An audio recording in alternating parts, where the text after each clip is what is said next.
ইসলাম মানে অন্যরকম হৃদয় কাড়া আলো, ইসলাম মানে চেষ্টা করা হতে আরো ভালো, ইসলাম মানে মায়ে ভরা মধুর কোনো ফুল, ইসলাম মানে জানা মাত্র ছেড়ে দেয়া ভুল। চারিদিকে শুনছি শুধু একটাই স্লোগান, ইসলাম ছিল ইসলাম আছে থাকবেই ইসলাম। ইসলাম ইসলাম ইসলাম ইসলাম ইসলাম ইসলাম ইসলাম ইসলাম। ইন্নাল হামদালিল্লাহি নাহমাদুহু ওয়া নাস্তাঈনুহু ওয়া নাস্তাগফিরুহু ওয়া নু'মিনু বিহি ওয়া নাতাওয়াক্কালু আলাইহি ওয়া না'উযু বিল্লাহি মিন শুরুরি আনফুসিনা ওয়া মিন সাইয়্যাতি আ'মালিনা মান ইয়াহদিহিল্লাহু ফালা মুদিল্লা লাহু ومن يضلل فلا هادي له أي فلن تجد له وليا مرشدا ونشهد أن لا إله إلا الله وحده لا شريك له هو الذي لا ضد له ولا ند له لا مثل له ولا مثيل له لا وزير له ولا كفيل له لا شبه له ولا شبيه له لا ولد له ولا والد له وهو الواحد الفرد الصمد لم يلد ولم يولد ولم يكن له كفوا أحد ونشهد أن سيدنا ونبينا وحبيبنا وبشيرنا ونذيرنا وطبيبنا وطبيب أرواحنا وحبيبنا وحبيب ربنا محمدًا عبد الله ورسوله أرسله بالحق بشيرًا ونذيرًا وداعيًا إلى الله بإذنه وسراجًا منيرًا أما بعد فقد قال الله تعالى في كلامه المجيد وفي فرقانه الحميد أعوذ بالله من الشيطان الرجيم بسم الله الرحمن الرحيم ولقد كرمنا بني آدم وحملناهم في البر والبحر ورزقناهم من الطيبات وفضلناهم على كثير ممن خلقنا تفضيلا إن الله وملائكته يصلون على النبي يا أيها الذين آمنوا صلوا عليه وسلموا تسليما সকল প্রশংসার মালিককে, সকল ক্ষমতার উৎসকে, কেউ যেটা পারে না পারে কে, কেউ যেটা দেখে না দেখে কে, সে আল্লাহর দরবারে আমরা শুকর গুজার হচ্ছি। আমরা সবাই পড়ছি কালিমাতুশ শুকর আলহামদুলিল্লাহ। সবাই একসাথে গলা ছেড়ে দিয়ে আওয়াজ করে পড়ুন রব্বানা লাকাল হামদ হামদান কাসীরান তাইয়িবান মুবারাকান ফীহি ইয়া রাব্বি লাকাল হামদু কামা ইয়ানবাগি লিজালালি ওয়াজহিকা ওয়া আযীমি সুলতানিকা লাকাল হামদু বিল ঈমান লাকাল হামদু বিল ইসলাম, লাকাল হামদু বিল কোরআন। যে টপিকটি নিয়ে আমি আপনাদের সামনে আজকে কথা বলতে চাই, টপিকটি অনেক গুরুত্বপূর্ণ। টপিকটি হচ্ছে হিউম্যান রিসোর্স ডেভেলপমেন্ট, মানব সম্পদ উন্নয়ন। কারণ আল্লাহ তাআলা আমাদের যা দেখ আর না দেখ এটা দিছে। মানুষ আর মানুষ, 18 কোটি মানুষ, ঠিক কিনা? এই 18 কোটি জনসংখ্যার দেশে বসবাস করে আমরা খুশি না বেজার? খুশি হইতে হবে, বেজার হইবেন না। জাপানের খবর জানেন? তাদের গ্রোথ রেট নিচের দিকে, উল্টো। জনসংখ্যা নাই, বাচ্চা নিলে, সন্তান নিলে গভর্নমেন্ট তাদের টাকা দেয়। আমাদেরকে আল্লাহ তাআলা দয়া করে, মায়া করে এই সম্পদটা দিয়েছেন।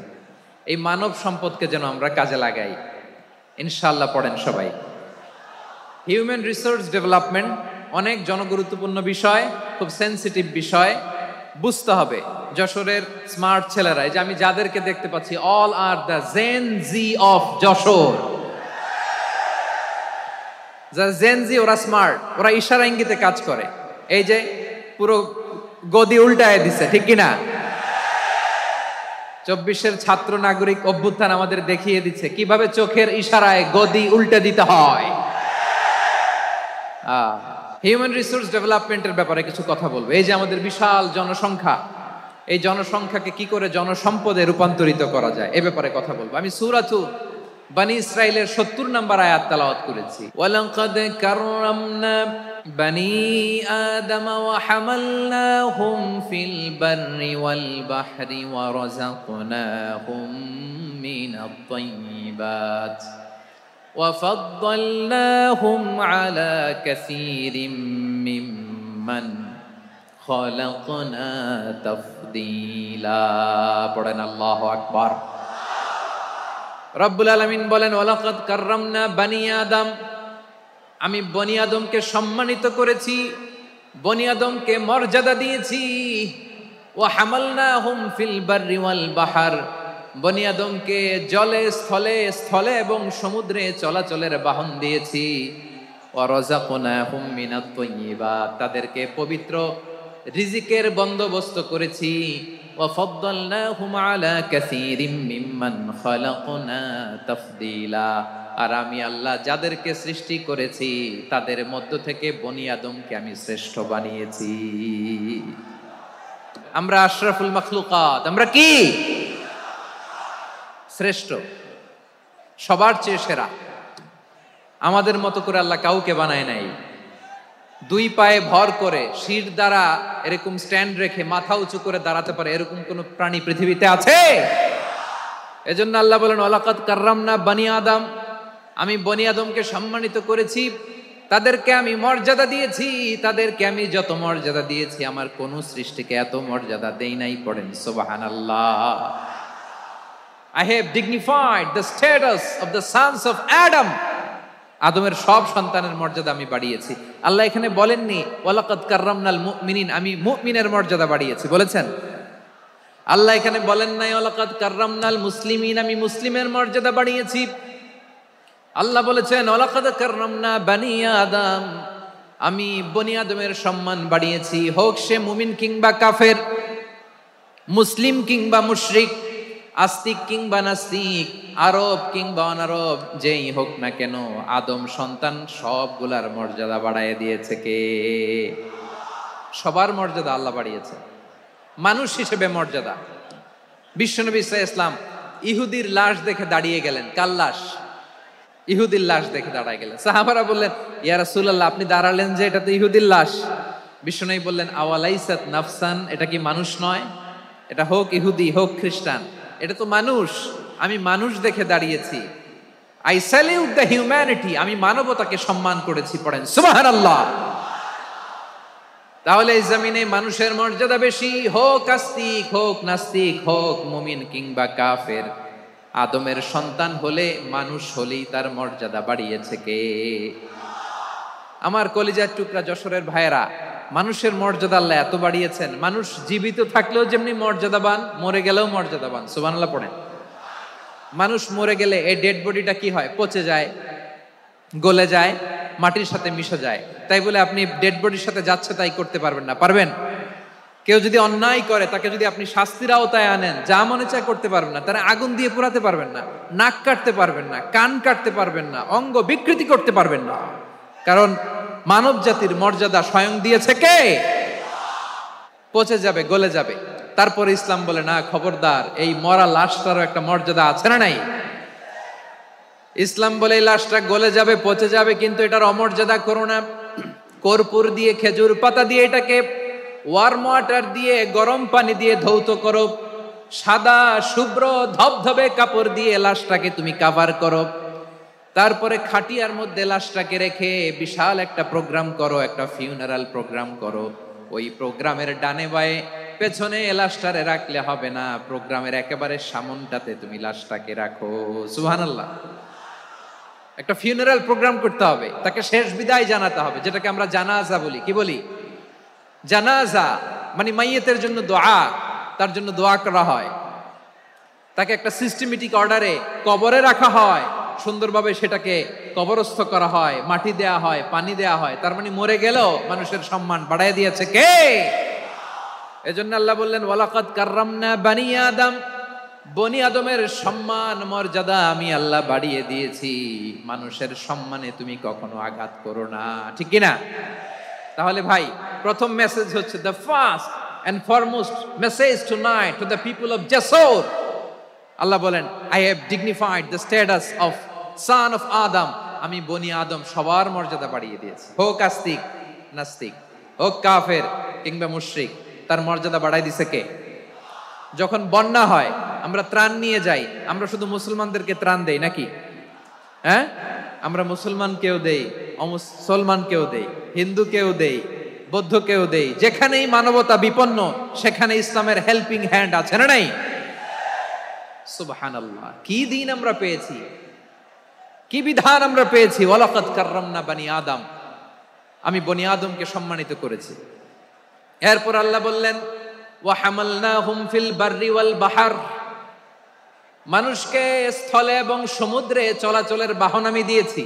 স্থলে কিভাবে চলবে, জলে কিভাবে চলবে, এই বাহনের ব্যবস্থা করেছে কে? সেন্ট্রাল থেকে, সেন্ট্রালি যে ইনস্ট্রাকশন আসবে, সেই ইনস্ট্রাকশনের এক চুল আমরা ডানে বায়ে যাব না। এইটা গণজাগরণের জন্য এইটা দরকার, ইসলামী বিপ্লবের জন্য এইটা দরকার। আমি চলাচলের যানবাহনের ব্যবস্থা করেছি। আমরা স্থলে ঘোড়ার উপরে চড়ি, উটের উপরে চড়ি, গাড়ির উপরে চড়ি। এই যে গাড়ির ইঞ্জিন বানাইছি আমরা, এটার মেধা দিয়েছে কে? আবার সাগরের মধ্যে আমরা নৌযান, জলযান, বড় বড় জাহাজ দিয়ে এক মহাদেশ থেকে আরেক মহাদেশ যাই, এক দেশ থেকে মালামাল গুলো আরেক দেশে পাঠাই। সাগরের ভেতরে নৌকাগুলোরে ধরে রাখলো কে? ওয়াল ফুলকিল্লাতি তাজরি ফিল বাহরি বিমা ইয়ানফাউন নাস, মানুষের উপকার আছে এরকম সরঞ্জামাদি নিয়ে সাগরের উপরে বিশাল বিশাল জলযানগুলো চলে। এগুলো ডুবে যায় না, কাত হয়ে যায় না, পড়ে যায় না। এগুলোকে স্থিতিস্থাপকতাকে ঠিক করে রাখলো কে? আপনারা জাহাজ দেখেছেন? জাহাজ, হ্যাঁ, বাড়ি চট্টগ্রাম হইলে দেখতে পারতেন। দেখছেন? বিশাল বিশাল জাহাজ, বিশাল জাহাজ মালামাল নিয়ে এক মহাদেশ থেকে আরেক মহাদেশে যায়। গত মাসে আমার জাপান সফর ছিল। এই যে বাংলাদেশে যে গাড়িগুলো চালান, বেশিরভাগ গাড়ি আসে কিন্তু জাপান থেকে। হাজার হাজার গাড়ি একটা জাহাজ বহন করতে পারে, হাজার হাজার গাড়ি। এটারে সাগরের মধ্যে ভাসাইলো কে? সবাই বলুন, ভাসালো কে? হাজার হাজার গাড়ি নিয়ে জাপানিজ গাড়িগুলো আমাদের চট্টগ্রামের এয়ারপোর্টের বন্দরে ভিড়ে। যুক্তরাষ্ট্রে আমি দেখেছি বিশাল বিশাল জাহাজ। আপনারা টাইটানিক জাহাজের নাম শুনেছেন? টাইটানিকেরও 8 গুণ 10 গুণ বড়। সুবহানাল্লাহ কইবেন না? টাইটানিক জাহাজের 8 গুণ 10 গুণ বড় একটা জাহাজ আছে, আইকন অফ দ্য সি, আমি দেখে এসেছি। রয়্যাল ক্যারিবিয়ান দেখে এসেছি। সাগরের সামনে জেটিতে যখন দাঁড়ালাম, জাহাজটা যখন যায়, আমার মনে হচ্ছে একটা শহর, গোটা শহর, the entire city is floating on the water. পুরো একটা শহর মনে হয় পানির উপর দিয়ে ভেসে যাচ্ছে। পড়েন সুবহানাল্লাহ। এই যে আইকন অফ দ্য সি, এই ক্রুজ, এই জাহাজটা, এটার ভিতরে স্টেডিয়াম আছে। কিসের ভিতরে স্টেডিয়াম? কথা বুঝে নাই বোধহয়। স্টেডিয়াম কিসের ভিতর? সুইমিং পুল আছে, শপিং মল আছে, রেস্টুরেন্ট আছে, ক্লাব আছে, 3000 4000 রুম বিশিষ্ট, কক্ষ বিশিষ্ট হোটেল আছে। এই সবগুলোর নিয়ে এগুলো চলে সাগরের এই দোলার মধ্যে, জলোচ্ছ্বাসের মধ্যে, এই সাগরের ভেতরে এই জাহাজগুলোর ভাষায় রাখছে কে? সূরাতুর আর-রহমানে আল্লাহ তাআলা বললেন, ওয়ালাহুল জাওয়ারিল মুনশাআতু ফিল বাহরি কাল আ'লাম ফাবিআইয়ি আলা, সবাই পড়েন, ফাবিআইয়ি আলাই রাব্বিকুমা তুকাযযিবান। পাহাড় সম বড় বড় জাহাজগুলো মাল বোঝাই করে সাগরের মধ্যে ভেসে বেড়ায়। এগুলো দিয়ে মালামাল বহন করা যায়, মানুষরা এক দেশ থেকে আরেক দেশে যায়। এই জাহাজগুলোর সাগরের ভেতরে ভাসায় রাখলো কে? এই আয়াতের ভেতরে আল্লাহ তাআলা সূরাত বনী ইসরাঈলের এই চমৎকার আয়াতের ভেতরে আল্লাহ তাআলা বেসিক্যালি মানব জাতির প্রতি তার 4টি স্পেশাল অনুগ্রহের কথা বলেছেন। কয়টি? 2টা বলে ফেলছি। 1 নাম্বার, ওয়ালাকাদ কাররামনা বনী আদম, আমি বনী আদমের সম্মান বাড়াইছি। নাকি মুসলমানদের? নাকি মুসল্লিদের? কার সম্মান বাড়িয়েছি? বনী আদমের। তাহলে human dignity, the first part of the verse talks about the human dignity. 2 number অংশ আল্লাহ তাআলা বললেন, ওয়া হামালনাহুম ফিল বাররি ওয়াল বাহর, স্থলে এবং সমুদ্রে আমি তাদের জন্য চলাচলের বাহন দিয়েছি। সুবহানাল্লাহ। তার মানে smooth movement on land and sea, জলে এবং স্থলে যাতে আমরা স্মুথলি মুভ করতে পারি আল্লাহ তাআলা দিয়েছেন। 3 নাম্বার আল্লাহ তাআলা বললেন, ওয়া রাযাকনাহুম মিনাত তাইয়্যিবাত, মানুষের জন্য আমি পবিত্র রিজিকের ব্যবস্থা করেছি। জলে এবং স্থলে যত প্রাণী আছে সবগুলা প্রাণীকে রিজিক দেয় কে? আমাদেরকে রিজিক দেয় কে? সাগরের মাছগুলোকে, বড় বড় তিমি মাছগুলোরে রিজিক দেয় কে? বাতাসের মধ্যে ভেসে বেড়ানো বড় বড় পাখিগুলো, স্ক্যান্ডিনেভিয়ান কান্ট্রি থেকে লক্ষ লক্ষ কোটি কোটি পাখিগুলো যে এক দেশ থেকে আরেক দেশে ট্রান্সফার হয়, এগুলোর রিজিক দেয় কে? রব্বুল আলামিন বলেন, ওয়ামা মিন দাব্বাতিন ফিল আরদি ইল্লা আলাল্লাহি রিজকুহা ওয়া ইয়ালামু মুস্তাকাররাহা ওয়া মুস্তাওদাআহা কুল্লুম ফি কিতাবিম মুবিন। আল্লাহু আকবার। রব্বুল আলামিন বলেন, ভূপৃষ্ঠে বিচরণশীল যত প্রাণী আছে সব প্রাণীগুলোকে আমি আল্লাহ আমার নিজের কুদরতে রিজিকের বন্দোবস্ত করি। এই প্রাণীগুলো কোথায় থাকে, কোথায় যায়, সব জায়গায় আমি রিজিক পৌঁছে দেই। রিজিক কেউ দিতে পারে না, রিজিকের মালিক কে? রিজিকের মালিক তিনি আল্লাহ। এজন্য আল্লাহ তাআলা বললেন, ওয়া রাযাকনাহুম মিনাত তাইয়্যিবাত। এরপর আল্লাহ বললেন, ওয়া ফাদ্দালনাহুম আলা কাসীরিম মিম্মান খালাকনা তাফদীলা। আমি যত প্রাণী সৃষ্টি করেছি সকল প্রাণীর মধ্যে মানুষের মর্যাদা, শ্রেষ্ঠত্ব আমি দিয়েছি। সুবহানাল্লাহ পড়েন। তাহলে 1 নম্বরে আল্লাহ বললেন আমি বনি আদমের মর্যাদা বাড়ালাম। এরপরে বললেন স্থলে এবং সমুদ্রে চলাচলের জন্য যানবাহন দিলাম। 3 নম্বরে আল্লাহ বললেন পবিত্র রিজিকের ব্যবস্থা করে দিলাম। এরপরে আল্লাহ বললেন যত প্রাণী আছে, সৃষ্টি আছে, সবগুলার উপরে আমি মানুষকে শ্রেষ্ঠত্ব দিলাম। সুবহানাল্লাহ।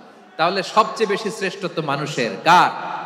মানুষের। শুধু তাই নয় প্রিয় ভাইরা, আকাশ এবং জমিনে যা কিছু আছে সবকিছু মানুষের জন্য, মানুষের কল্যাণে, মানুষের প্রয়োজনে, মানুষের বশীভূত করে সৃষ্টি করেছেন কে? রব্বুল আলামিন বলেন, হুয়াল্লাযী খালাকা লাকুম মা ফিল আরদি জামিআ। এই জমিনের মধ্যে যা কিছু আমি আল্লাহ সৃষ্টি করেছি সব কিছু আমি মানুষের জন্য সৃষ্টি করেছি। পড়েন সুবহানাল্লাহ। হুয়াল্লাযী খালাকা লাকুম মা ফিল আরদি জামিআ। যা আছে সব আমাদের জন্য, সব আমাদেরকে সার্ভিস দেওয়ার জন্য, আমাদের উপকারের জন্য, আমাদের কল্যাণের জন্য। আওয়াজ করে সবাই পড়ুন আল্লাহু আকবার। অন্য আয়াতে আল্লাহ বললেন, ওয়াসাখখারা লাকুম মা ফিস সামাওয়াতি ওয়া মা ফিল আরদি জামিআম মিন ইন্না ফি যালিকা লাআয়াতিন লিকাওমি ইয়াতাফাক্কারুন।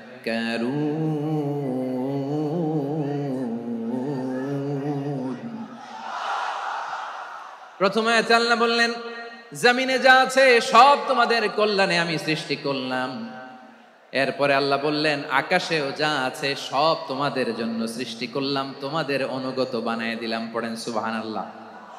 মানুষের কি ব্রেইন দেখেন, মানুষ জমিন ছেড়ে আকাশে চলে যায়। পাখি দেখে মানুষের শখ হলো পাখি যেহেতু উঠতে পারে আমরাও পারবো। অরবিল রাইট, উইলবার রাইট, দুই ভাই মিলে আঁকাঝোঁকা করতে করতে করতে করতে প্লেন বানায় ফেললো। কোন সুবহানাল্লাহ। এখন পাখিও ওরে, আমরাও ওরি। এরপরেই মানুষের কৌতূহল থামে না এখানে। মানুষ চলে গিয়েছে চাঁদে। কোথায় গেছে? এখন কিন্তু চাঁদে জমি বিক্রি হয় জানেন। পৃথিবী নিয়ে মারামারি শেষ, রাশিয়া আমেরিকা এখন ধরছে চাঁদ আর মঙ্গল গ্রহ। এখন চাঁদে জমি বিক্রি হয়, মঙ্গলে জমি বিক্রি হয়। এই চাঁদ, মঙ্গল, বৃহস্পতি, শনি সব আল্লাহ তাআলা আমাদের জন্য বানিয়েছেন। সুবহানাল্লাহ পড়েন। মানুষ সাগরের উপরে চড়ে, শূন্যে ভেসে বেড়ায়, পাহাড় কেটে সুড়ঙ্গ বানায়, টানেল বানায়। মানুষ ব্রডব্যান্ডের লাইন নিয়ে যায় সাগরের ভেতর দিয়ে, এক দেশ থেকে আরেক দেশে, এক মহাদেশ থেকে আরেক মহাদেশে। সুবহানাল্লাহ পড়েন। তার মানে গোটা বিশ্বের সব কিছুর উপরে control, superiority over all creatures, সব কিছুর উপর কন্ট্রোল, মনিটরিং, নিয়ন্ত্রণ, এটা প্রতিষ্ঠা করে দিয়েছে কে? এজন্যই মানুষের শ্রেষ্ঠত্ব। ওয়ালাকাদ কাররামনা বানি আদম, আমি বনি আদমের সম্মান বাড়িয়েছি, মর্যাদা আমি বাড়িয়ে দিয়েছি এই কারণে, কারণ মানুষ সবকিছুর উপর নিয়ন্ত্রণ নিতে পারে। মানুষকে নিয়ে এই কোরআনের সব আলোচনা, মানুষকে নিয়ে এই কোরআনের সব। তাই কোরআনের কেন্দ্রীয় আলোচ্য বিষয় হচ্ছে মানুষ। কোরআনের কেন্দ্রীয় আলোচ্য বিষয় কি? যশোরের ভাইয়েরা বুঝে থাকলে সবাই বলবেন কোরআনের কেন্দ্রীয় আলোচ্য বিষয় কি? এই মানুষ কোরআনের কেন্দ্রীয় আলোচ্য বিষয়। মানুষকে আল্লাহ স্বাধীনতা দিয়েছেন। ফামান শাআ ফালইউমিন ওয়া মান শাআ ফালইয়াকফুর। চাইলে মুমিন হতে পারো, চাইলে কাফের হতে পারো, তোমার ইচ্ছা। তবে জেনে রাখো মুমিন হলে পাবা জান্নাত, কাফির হলে পাবা জাহান্নাম। নাও দ্য ডিসিশন ইজ ইয়ার্স। সিদ্ধান্ত তোমার, জান্নাতে যাবা না জাহান্নামে যাবা। যশোরের ভাইয়ের আওয়াজ করে বলুন, কই যেতে চান, জান্নাতে না জাহান্নামে? ডান দিকে না বাম দিকে? ডানপন্থী না বামপন্থী? চিল্লাচিল্লি না চুপচাপ? মানুষ চাইলে অনেক ভালো হইতে পারে, ভালোর রাস্তাও খোলা, খারাপ হওয়ার রাস্তাও খোলা। ভালো হইলে মানুষ অনেক ভালো, খারাপ হইলে অনেক খারাপ। ভালো হইলে সবচেয়ে ভালো, খারাপ হইলে সবচেয়ে খারাপ। এজন্য সিদ্ধান্ত আপনাকে নিতে হবে। আল্লাহ তাআলা বলছেন, লাকাদ খালাকনাল ইনসানা ফি আহসানি তাকওয়িম সুম্মা রাদাদনাহু আসফালা সাফিলিন। আমি মানুষকে অনেক সুন্দর অবয়বে, সুন্দর আকৃতিতে সৃষ্টি করেছি। তার শুধু চেহারার ডিজাইনটাই সুন্দর নয়, তার ব্রেনটা বড্ড সুন্দর, তার মানসিকতা বড্ড সুন্দর, তার সৃজনশীলতা বড্ড সুন্দর। পড়েন সুবহানাল্লাহ। আমাদের চেহারা, অবয়ব, ডিজাইন যে সুন্দর তা না, আমাদের ব্রেনটা অনেক সফিস্টিকেটেড ব্রেন, অনেক সফিস্টিকেটেড। এই 1.5 কেজি ব্রেন ইউজ করে মানুষ গোটা বিশ্বে সভ্যতা বিনির্মাণ করেছে, ঠিক কিনা? এই ব্রেন আল্লাহ তাআলা আমাকে দিয়েছে। এটারে কাজে লাগালে, আপনার 6 সেন্স কাজে লাগালে আপনি অনন্য মানুষ হয়ে উঠবেন, মহামানবে রূপান্তরিত হবেন। মানুষ হতে পারে, চাইলেই মহামানব হতে পারে। আবার যদি মানুষ চায় খারাপও হতে পারে। আল্লাহ বললেন শুধু ভালোই না, ভালো হতে চাইলে অনেক ভালো তুমি হতে পারো, আবার খারাপ হতে চাইলে অনেক খারাপ তুমি হতে পারো। সুম্মা রাদাদনাহু আসফালা সাফিলিন।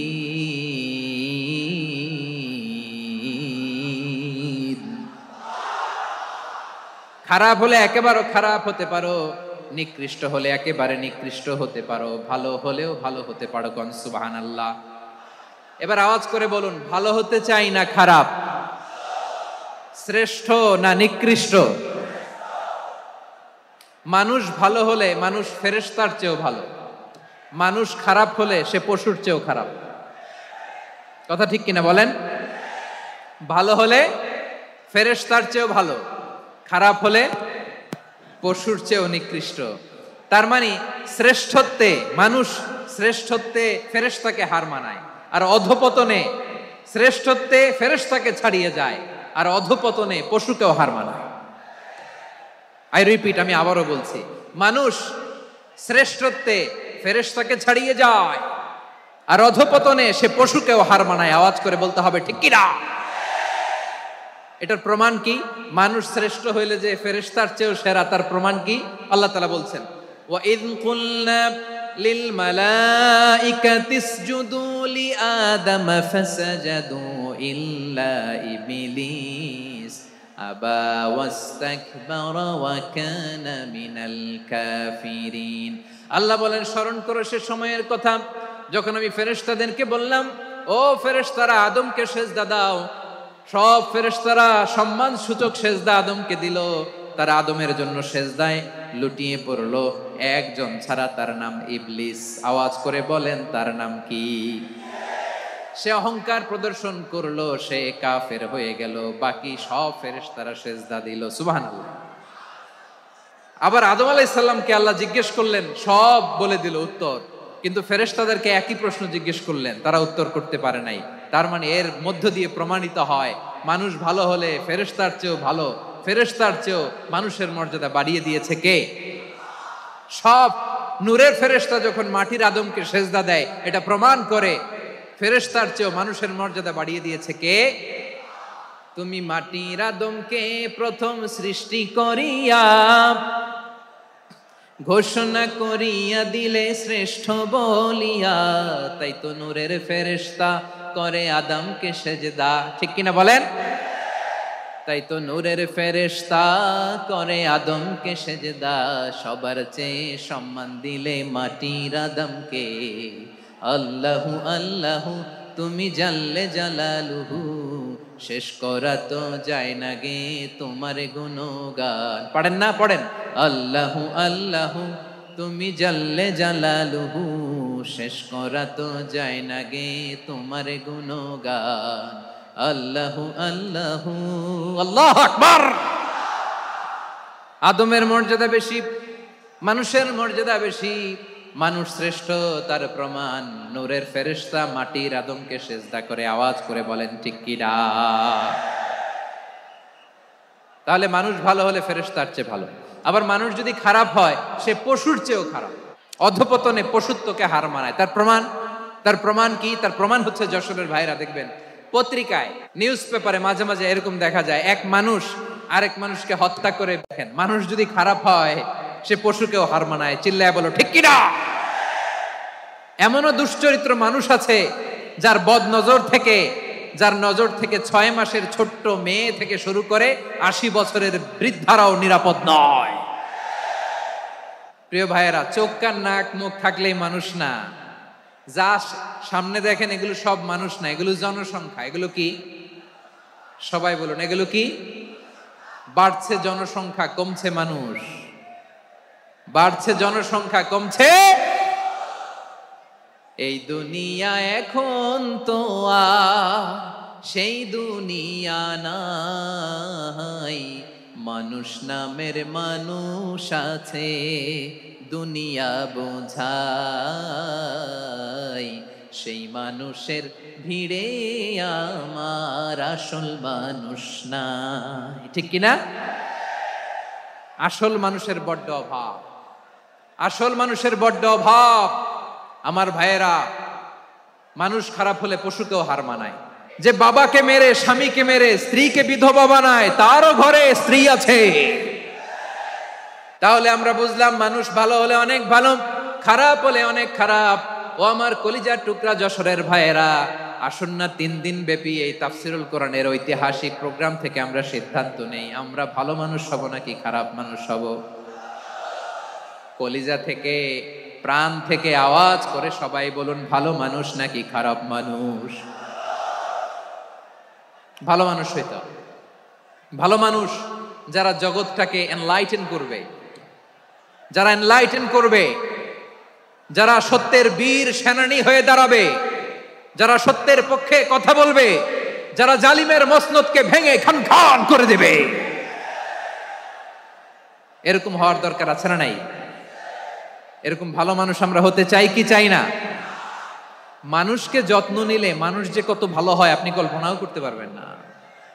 এই যে আপনাদের যশোরে যে ভালো ছেলেগুলো আছে, যে ভালো তরুণগুলো আছে, যে যুবকগুলো আছে, যে ভালো আলেমরা আছে, ভালো নেতারা আছে, সবাই যদি তাদের মতো হতো পুরো যশোরটা একটা জান্নাতের টুকরা হয়ে যেত। আওয়াজ করে বলেন ঠিক কিনা?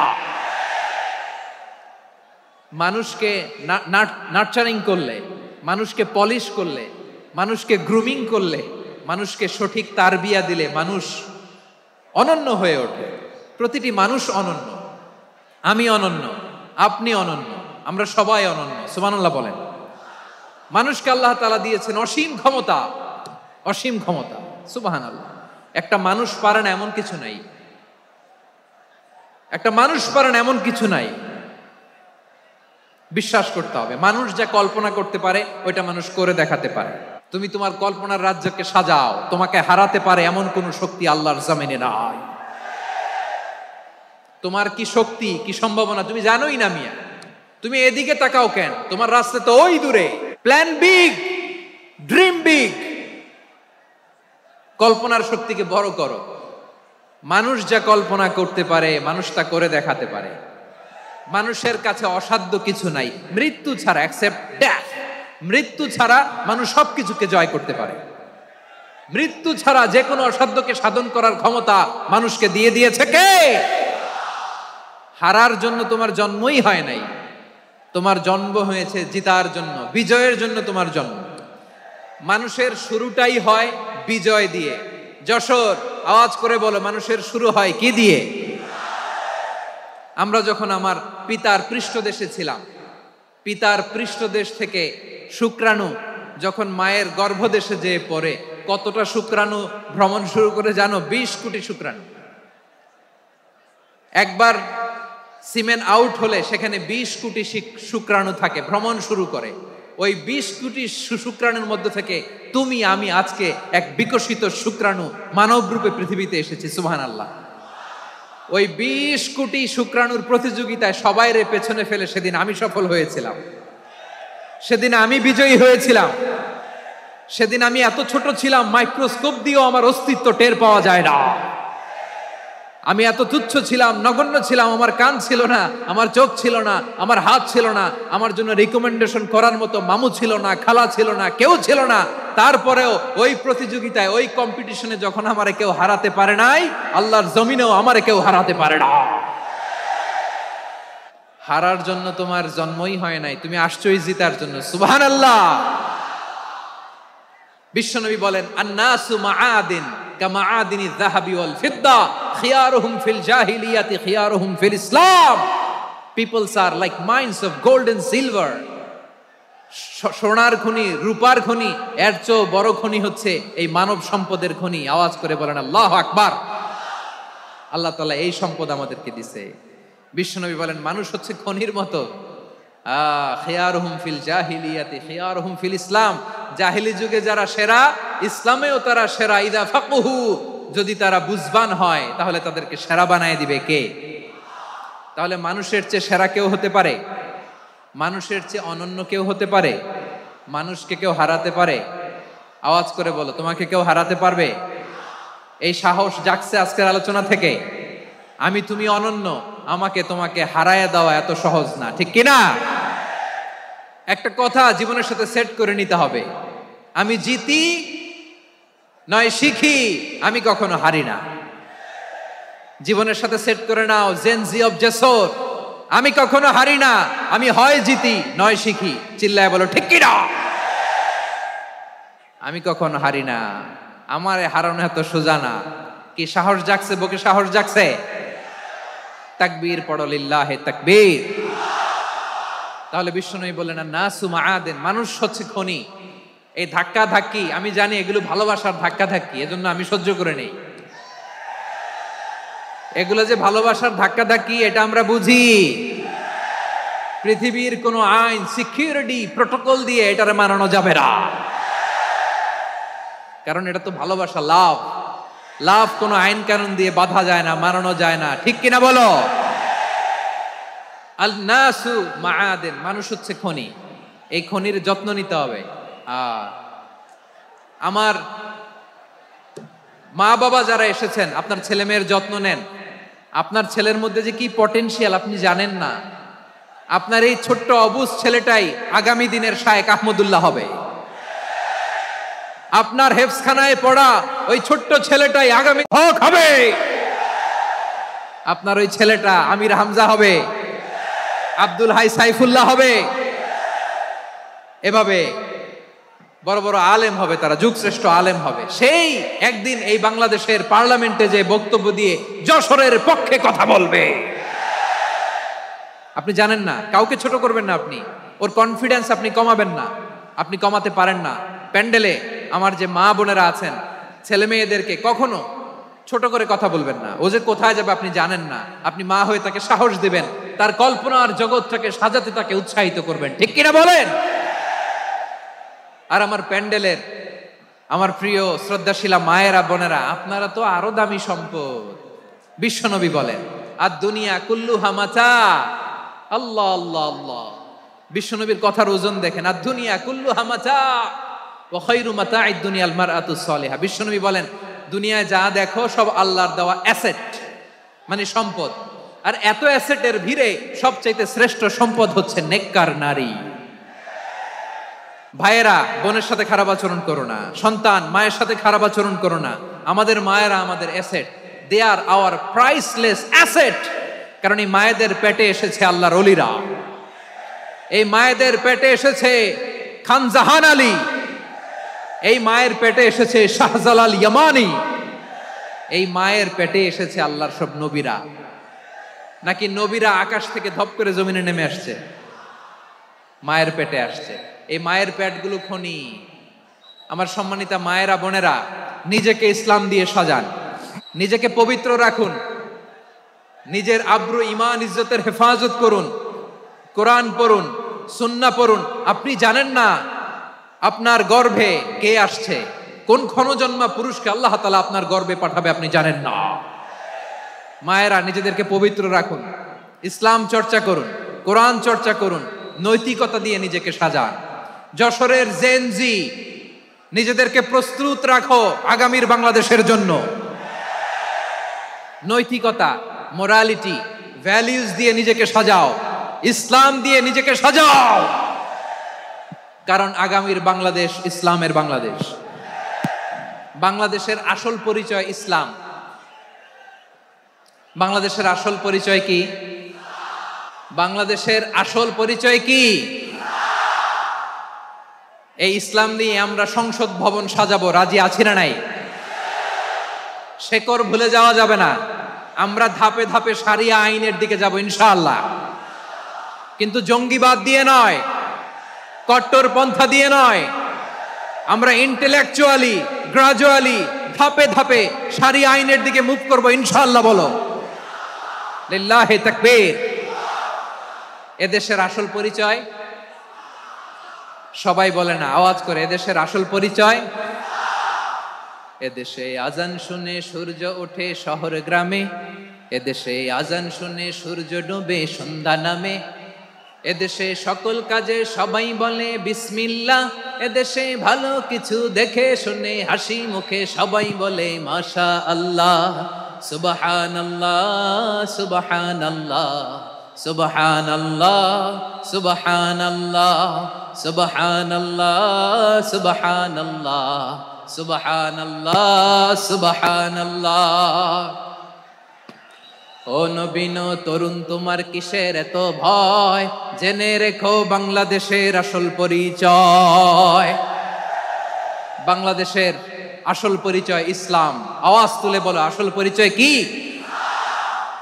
এদেশে পরস্পরে দেখা হলে দেয় সালাম, এদেশে আমজনতার হৃদয় জুড়ে পাক কালাম, ঠিক কি না?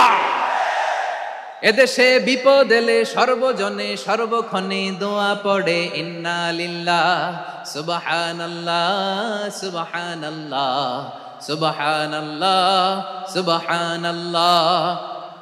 এদেশে আজান শুনে সূর্য ওঠে শহর গ্রামে, এদেশে আজান শুনে সূর্য ডোবে সন্ধ্যা নামে, এদেশে সকল কাজে সবাই বলে বিসমিল্লাহ, এদেশে ভালো কিছু দেখে শুনে হাসি মুখে সবাই বলে মাশা আল্লাহ, সুবহানাল্লাহ। আওয়াজ করে সুবহানাল্লাহ, সুবহানাল্লাহ, সুবহানাল্লাহ, সুবহানাল্লাহ। সবাই একসাথে সুবহানাল্লাহ, সুবহানাল্লাহ, সুবহানাল্লাহ, সুবহানাল্লাহ। এদেশের আসল পরিচয় কি? আওয়াজ করে বলতে ভয় লাগে। এদেশের আসল পরিচয় কি? ইসলাম দিয়ে আমাদের সংসদ ভবন চলুক, আমরা চাই কি চাই না? বঙ্গভবনে লা ইলাহা ইল্লাল্লাহর পতাকা উড়ুক, আমরা চাই কি চাই না? প্রতিটি জেলা অফিসে, ডিসি অফিসে লা ইলাহার পতাকা ঝুলুক, আমরা চাই কি চাই না? যশোর, আওয়াজ করে বলো, ভালো মানুষ না খারাপ মানুষ? বুঝে বলছে তো? মানুষ ভালো হলে যে কত ভালো। এই মানুষকে যত্ন নিলে, মানুষকে মানুষ বানালে যে সে কি হতে পারে শুনবা। মানুষকে যত্ন নিলে মানুষের মধ্যে যে আল্লাহ কি পটেনশিয়াল রেখেছে। আমি জাপানের দুইটা উদাহরণ দেই। জাপানের, আল্লাহ, 2022 সালে জাপানের সাথে জার্মানির খেলা, ফিফা ওয়ার্ল্ড কাপ 2022। এক পক্ষে জাপান, আরেক পক্ষে কোন দেশ? কথা শোনে নাই। এক পক্ষে কোন দেশ? আরেক পক্ষে সবাই। এক পক্ষে আরেক পক্ষে। ওই খেলায় জিতেছিল জাপান, জিতেছিল 22 সালের এই ফিফা ওয়ার্ল্ড কাপে জাপান ফুটবল খেলায় জিতে as a part of their celebration তারা খেলার পরে পুরো স্টেডিয়ামটারে ক্লিন করে, the fan base of Japan, lakh lakh মানুষ খেলা দেখতে যায়, তো এত ডাস্টবিনও তো নাই, তো যারা ডাস্টবিনে জায়গা পায় নাই তারা এই যে চকলেটের প্যাকেট, পানির বোতল, চিপসের প্যাকেট তারা এদিকে সেদিকে রেখে দিয়েছে। জাপানের ভক্তরা, জাপানের ফলোয়াররা as a part of their celebration তারা খেলার পরে পুরো স্টেডিয়ামের সব ময়লা আবর্জনা ক্লিন করে তারপরে বিদায় নিয়েছে। তাদেরকে কি ক্লিন করার দায়িত্ব দেওয়া হয়েছিল? এই যশোর, জাপানের যে ছেলেরা খেলা দেখতে গেছিল ওদেরকে কি ক্লিন করার দায়িত্ব দিছিল? তারা কি স্টেডিয়ামের পরিচ্ছন্নতা কর্মী? তাদের আকল, তাদের সিক্স সেন্স তাদেরকে বলেছে। ছোটবেলা থেকে জাপান গভর্নমেন্ট ওদেরকে এত পরিচ্ছন্নতা শেখায়, ক্লিনলিনেস অ্যাওয়ারনেস ক্যাম্পেইন করায়। ক্লাসে আমি দেখেছি, ক্লাসে নিজের বেঞ্চ নিজে মুছে, ক্লাসের মাঝখানে একটা সময় দেয়, নিজের টেবিল নিজে মুছে, নিজের ক্লাসরুমটা নিজে পরিষ্কার করে। রাস্তাঘাটে একটা ধুলা নাই, ময়লা নাই, একটা টিস্যু নাই। খেলার পরে গোটা বিশ্বকে তাক লাগিয়ে দিয়েছে। জাপানের ফ্যানরা সবার রেখে যাওয়া গার্বেজ, টিস্যু, বোতল পরিষ্কার করে তারপরে স্টেডিয়াম থেকে বিদায় নিয়েছে। আমরা কেন এমন হইতে পারলাম না? আমরা কেন এমন হইতে পারলাম না? জাপানের যারা এগুলো করছে ওদের 3টা করে চোখ না? চোখ তো 3টা জাপানা লাগো, জাপানা লাগো। হাত তো 4টা, কান তো 6টা। হ্যাঁ, নাকি আমার মতো 2 হাত 2 কানালা মানুষ? চোখে দেখলে ওটা মানুষ না। চিন্তা করছেন? তার মানে জাপানিজদেরকে যে গ্রুমিং করে শিখানোর মাধ্যমে পরিচ্ছন্ন বানানো গেছে, ওরা যেমনি মানুষ আমরাও মানুষ। আমাদের সন্তানদেরকে শেখালে তারাও পারবে, পারবে কিনা? 2 নম্বর উদাহরণ বলি। চট্টগ্রাম ফেনীতে যারা গিয়েছেন, মেঘনা গোমতী ব্রিজ প্রকল্প নাম শুনছেন? মেঘনা একটা ব্রিজ পার হওয়া লাগে। এই মেঘনা গোমতী, এখানে 3টা ব্রিজ কাঁচপুর সহ, এই 3টা ব্রিজের নির্মাণ কাজ, রেনোভেশনের কাজ দেয়া হয়েছিল জাপানের একটা কোম্পানিকে। কাকে? জাপানের কোম্পানি। নির্মাণ শেষে 738 কোটি টাকা বেঁচে গেছিল, এটা গভর্নমেন্টের হাতে দিয়ে তারা বিদায় নিয়েছে। কত টাকা? 738 কোটি টাকা। যত প্রাক্কলিত ব্যয় নির্ধারণ করা হয়েছে সব টাকা সরকার, তৎকালীন সরকার 2019-এর সরকার, কারা ছিল তো জানেন? এই 2019-এর সরকার তাদেরকে দিয়েছে। তারা রিনোভেশন নির্মাণ শেষে 738 কোটি টাকা অতিরিক্ত বেঁচে গেছিল, এটা আবার গভর্নমেন্টের হাতে বুঝাই দিয়ে তারা বিদায় নিচ্ছে। আমরা কেন এমন হইতে পারলাম না? জাপানের ওরাও মানুষ, আমরাও মানুষ, তার মানে মানুষে মানুষে পার্থক্য আছে না নাই? আচ্ছা, জাপানের 2টা উদাহরণ দিলাম, এবার আমার দেশের 2টা উদাহরণ দিব না? বাংলাদেশের দুটা উদাহরণ দেয়। 1 নম্বর উদাহরণ, গত সপ্তাহে আপনারা জানেন কক্সবাজার আমার একটা প্রোগ্রাম ছিল, তো হেলিকপ্টারে গিয়েছিলাম। ফেনী জেলা যখন পার হচ্ছি আমি দেখলাম 3টা উইন্ডমিল চিনেন তো, বিশাল পিলার, 3টা-4টা পাখা থাকে, বায়ু বিদ্যুৎ কেন্দ্র, বাংলাদেশের প্রথম বায়ু বিদ্যুৎ কেন্দ্র এটা, মুহুরী প্রজেক্ট বলে এটা সম্ভবত, মুহুরী প্রজেক্ট। তো সাগরের বাতাসের ঝাপটায় এটা ঘুরে এনার্জি হয়, ইলেকট্রিসিটি উৎপাদন হয়। তো আমি পাইলটকে বললাম, ভাই এগুলো থেকে কেমন ইলেকট্রিসিটি উৎপাদন হয়? কয় হুজুর একটুও হয় না, কিছুই হয় না। কিছুই হয় না মানে?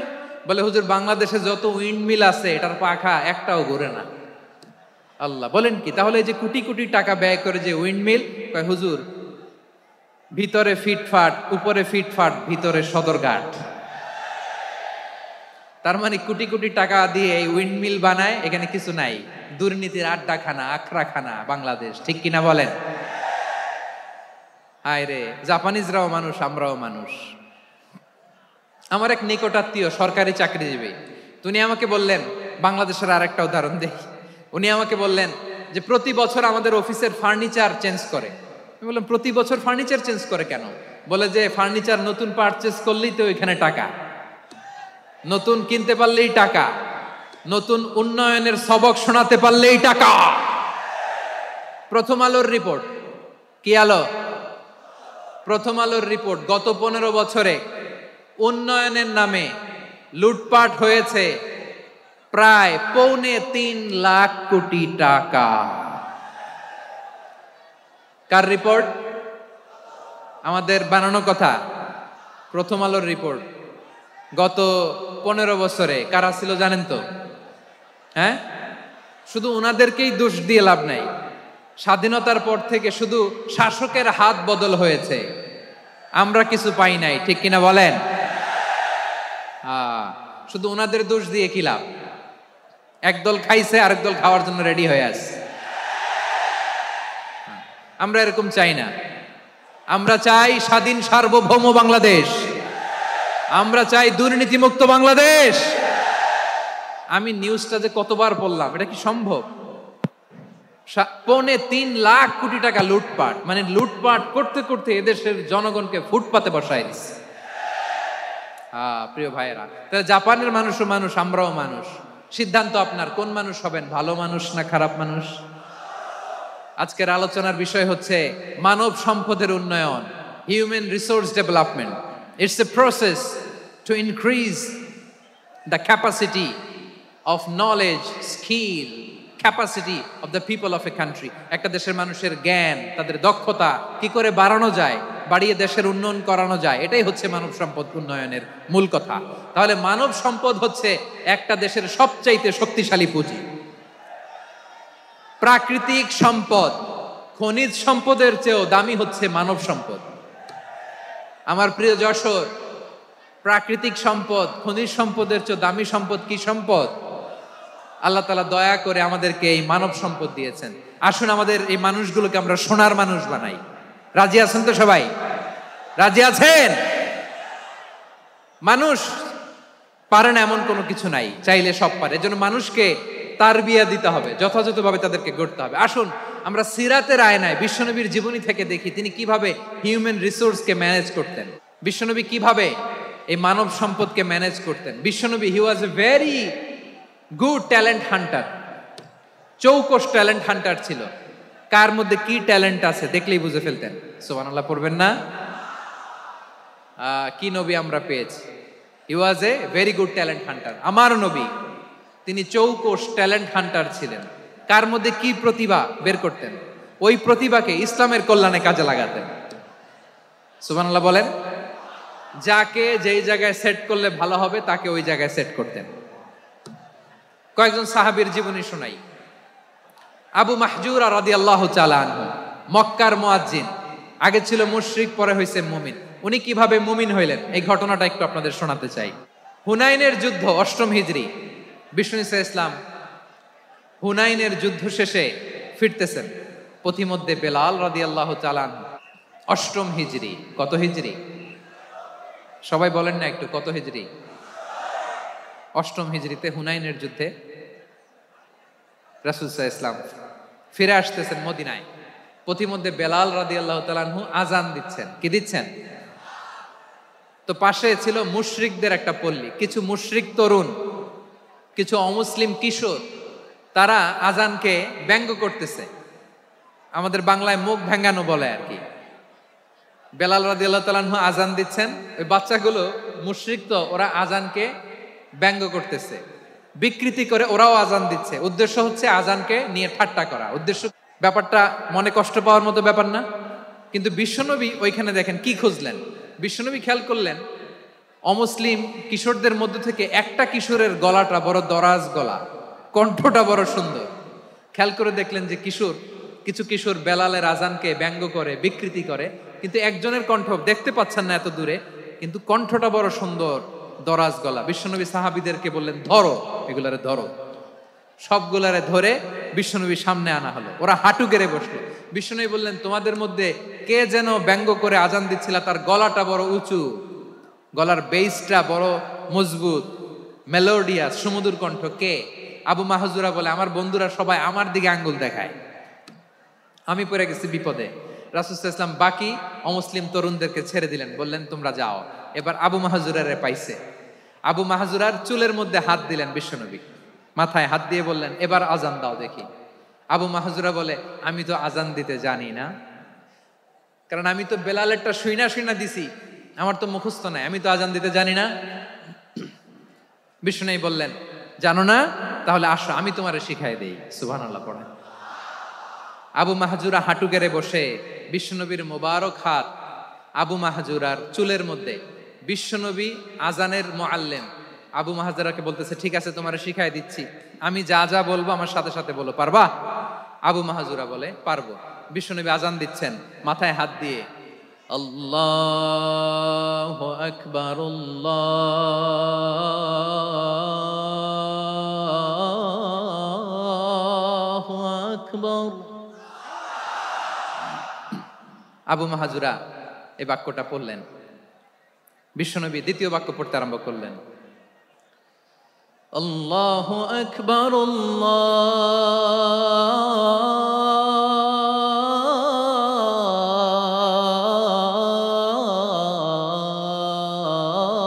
আল্লাহু আকবার। আবু মাহজুরা এই বাক্যটা বললেন। বিশ্বনবী আবু মাহজুরার মাথার মধ্যে হাত দিয়ে তৃতীয় বাক্য বললেন, আশহাদু আল্লা ইলাহা ইল্লাল্লাহ,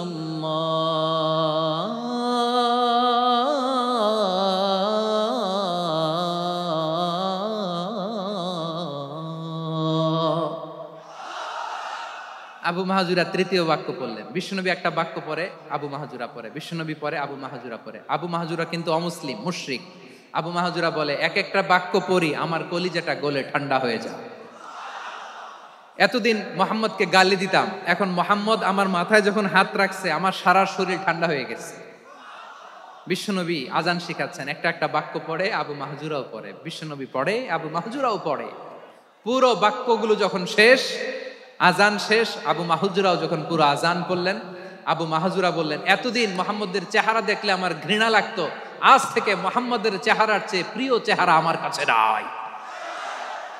আবু মাহজুরা বললেন, ও মুহাম্মদ, আজানের বাক্য তো আপনি আমারে শেখালেন, এখানেই শেষ করবেন না, আপনি আমারে পড়ায় দেন, লা ইলাহা ইল্লাল্লাহু মুহাম্মাদুর রাসূলুল্লাহ সাল্লাল্লাহু আলাইহি ওয়াসাল্লাম।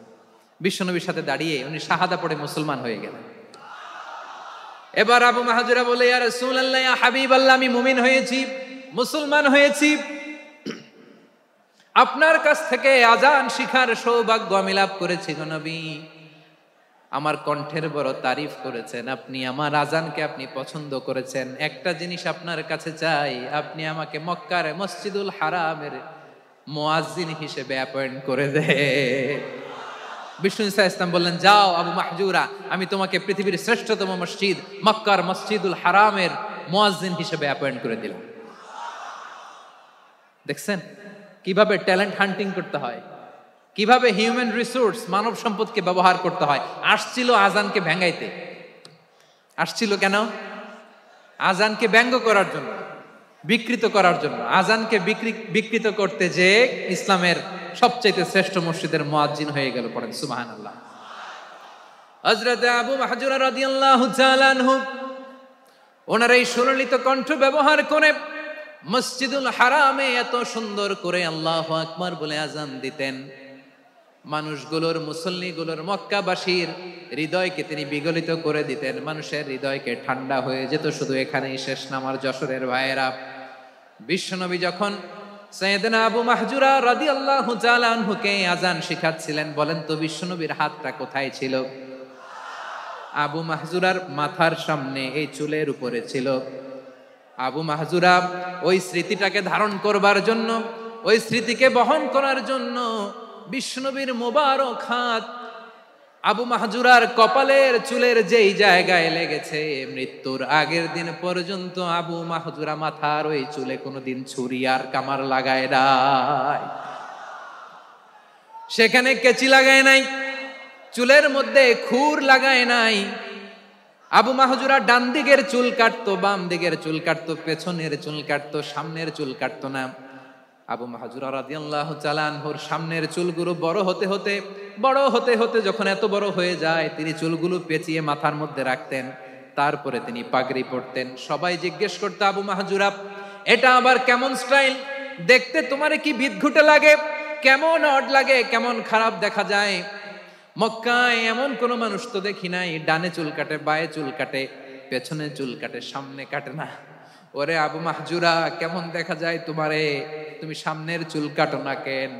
আবু মাহজুরা বলে, আমি হাঁটু গেড়ে পেয়ারা নবীর সামনে বসেছিলাম, আমার এই মাথার চুলের মধ্যে মুবারক হাত লাগিয়ে বিশ্বনবী নিজে আমাকে আজানের প্রতিটা বাক্য শিক্ষা দিয়েছেন।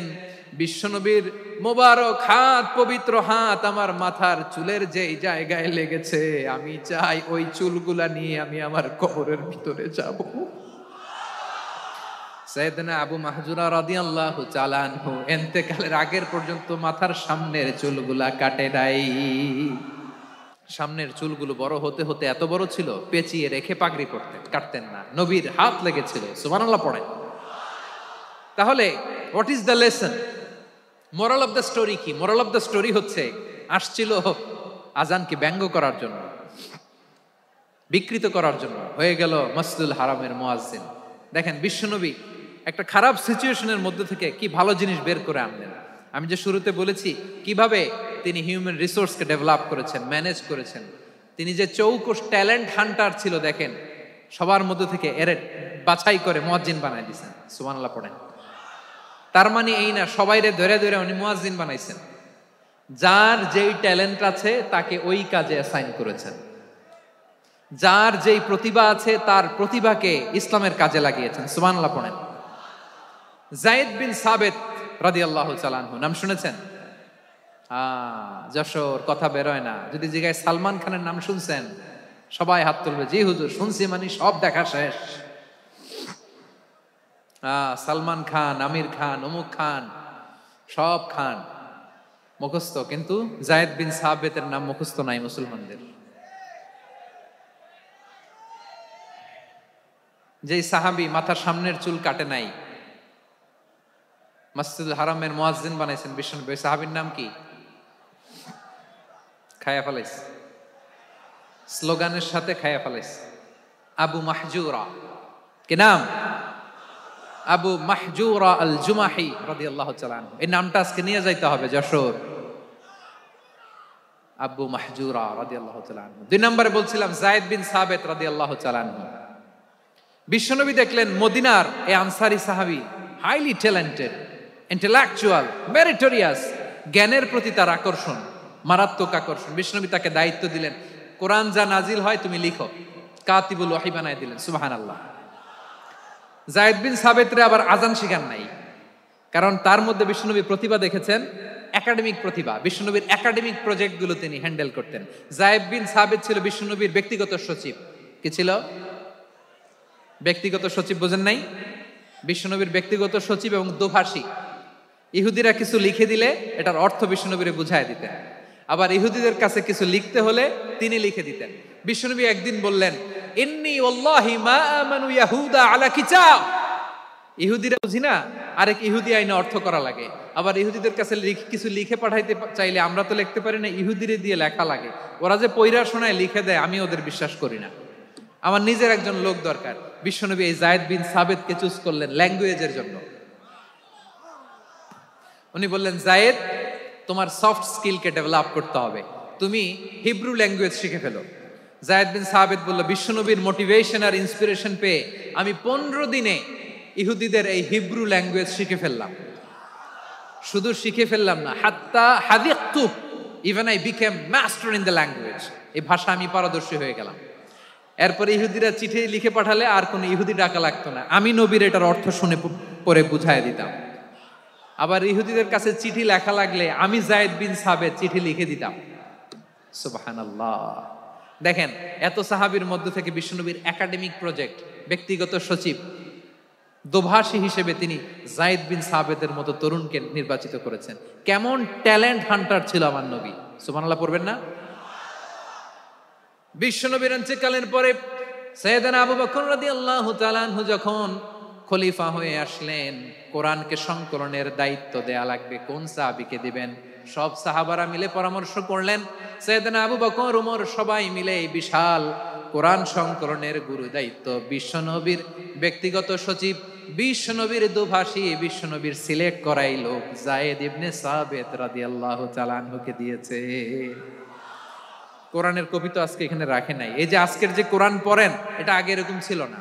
কোরআন নাজিল হলে সাহাবারা চামড়ার, ওটের চামড়ায় লিখে ফেলতো, ওটের চ্যাপ্টা হাড্ডির মধ্যে লিখে ফেলতো, গাছের গুড়ির মধ্যে লিখে ফেলতো, বিভিন্ন জনের কাছে ছড়ানো ছিটানো ছিল। আবু বকর রাদিয়াল্লাহু তাআলা আনহু একসাথে করলেন, পরবর্তীতে উসমান রাদিয়াল্লাহু তাআলা আনহু একসাথে করলেন 114 সূরার। এখন এই মুসহাফ, এই কম্পাইলেশন, এই কপি আমরা পেয়েছি, যার হিউজ কন্ট্রিবিউশন ছিল। এই পুরো কোরআন কম্পাইলেশনের প্রজেক্ট ম্যানেজার ছিল যায়েদ বিন সাবেত রাদিয়াল্লাহু তাআলা। কোরআন কম্পাইলেশনের প্রজেক্ট ম্যানেজার। দেখেন, উনারে মাথায় হাত দিয়ে আজান শিখায় নাই। সুবহানাল্লাহ কইবেন না? তাহলে প্রথম সাহাবী আবু মাহজুরাকে মুয়াজ্জিন বানাইলেন, যায়েদ বিন সাবেতকে ব্যক্তিগত সচিব আর দোভাষী বানালেন, মুসআব ইবনে উমাইর রাদিয়াল্লাহু তাআলা আনহুকে ইসলামের প্রথম অ্যাম্বাসেডর বানালেন। তাহলে তৃতীয় নাম্বার একজন সাহাবীর নাম বলছি, Musab ibn Umair. He was the first ambassador in Islam. ইসলামের প্রথম ডিপ্লোম্যাট, প্রথম কূটনৈতিক, ইসলামের প্রথম কূটনৈতিক, ইসলামের প্রথম ডিপ্লোম্যাট, প্রথম অ্যাম্বাসেডর মুসআব ইবনে উমাইর। মক্কার তরুণ যুবক, উনি পারফিউম লাগাইলে মানুষ দেখলেই বুঝতো এটা মুসআব লাগাইছে। এমন ড্যাশিং ফেসের ছিল, এমন স্মার্ট ড্যাশিং ফেস, এমন পার্সোনালিটির মানুষ ছিল মুসআব রাদিয়াল্লাহু তাআলা আনহু। কারণ যিনি ইসলামের স্পোকম্যান হবেন, মুখপাত্র হবেন, তার স্মার্ট হওয়ার দরকার আছে না নাই? আকাবার প্রথম শপথ যখন হলো, তাদের সাথে বিষ্ণু ঈসা ইসলাম মদিনাতে একজন মুখপাত্র পাঠালেন, ডিপ্লোম্যাটকে পাঠালেন, অ্যাম্বাসেডর অফ ইসলাম। তিনি হচ্ছেন মুসআব ইবনে উমাইর। পড়েন সুবহানাল্লাহ। বিশ্বনবী দেখলেন সে অনেক স্মার্ট, তার ডেডিকেশন আছে, সিনসিয়ারিটি আছে, এবং মদিনায় যে আউস খাজরাজ গোত্রের নেতাদের সাথে ডিল করতে হবে, ইহুদিদের সাথে ডিল করতে হবে, ওখানে একজন পাক্কা জানু খেলোয়াড়ের দরকার আছে না নাই? মুসআব ইবনে উমাইর রাদিয়াল্লাহু তাআলা আনহু, ওনাকে বিষ্ণু ঈসা ইসলাম চুজ করলেন। এবং বিষ্ণু ঈসা ইসলামের এই চুজিংটা, এই সিলেকশনটা এত সুন্দর ছিল, তিনি মদিনাতে যে বিশ্বনবী আসার আগেই মদিনার জমিনকে তিনি উর্বর করে ফেলছেন। প্রতিটা ঘরে ঘরে কালিমার দাওয়াত তিনি পৌঁছায় দিয়েছেন। জুমার বিধান নাজিল হয়েছে, কিন্তু মক্কায় পরিবেশ নাই জুমা পালনের। বিষ্ণু ঈসা ইসলাম একজনকে দিয়ে খবর পাঠালেন, যাও মদিনায় মুসাবকে যে বলো, মুসাব তো আমার শিক্ষক, আমার স্পোকম্যান, মদিনাতে যেন তারা জুমা কায়েম করে। বিশ্বনবীর আগেই মুসআব মদিনার মুসলিমদেরকে নিয়ে মদিনায় প্রথম জুমা কায়েম করে ফেলছে। কোন সুবহানাল্লাহ। ডিপ্লোম্যাটদের কেমন হইতে হয়, অ্যাম্বাসেডারের কেমন হইতে হয়, মুসআব রাদিয়াল্লাহু তাআলা আনহুর কাছ থেকে শিখে নাও। মুসআব নামটা কেমন লাগে? যশোর যাদের সন্তান হবে, ছেলে সন্তান, আমার রাস্তায় পাইলে সবাই জিজ্ঞেস করে, হুজুর একটা নাম দেন, আমার ছেলে হবে। যশোরবাসীর জন্য আমি একটা নাম দিয়ে দিলাম, নাম রাখতে হবে মুসআব। কি নাম? নামটা যাদের ভাল লাগে ছেলে সন্তান অনাগত আসবে, মনে চাইলে নাম রেখে দিবেন মুসআব রাদিয়াল্লাহু তাআলা আনহুর নামে মুসআব। তাহলে মুসআব রাদিয়াল্লাহু তাআলা আনহুকে বিশ্বনবী ল্যাঙ্গুয়েজ শিখান নাই, সফট স্কিল শিখান নাই। যায়েদ রাদিয়াল্লাহু তিনি হিব্রু ল্যাঙ্গুয়েজ শিখেছেন, সুরিয়ানি শিখেছেন, কিন্তু মুসআবকে তিনি বানিয়েছেন the spokesman of Islam, the first diplomat, the ambassador of Islam. সুবহানাল্লাহ পড়বেন না? আব্দুল্লাহ ইবনে আব্বাস রাদিয়াল্লাহু তাআলা আনহু বিশ্বনবীর কাজিন, চাচাতো ভাই। আবার মাইমুনা রাদিয়াল্লাহু তাআলা আনহু, মাইমুনা নবীর স্ত্রী, তিনি ছিলেন আব্দুল্লাহর আপন খালা। তো নবীর বউ যদি উনার খালা হয়, নবী তার কি? বুঝে নাই, নবী তার কি? খালু।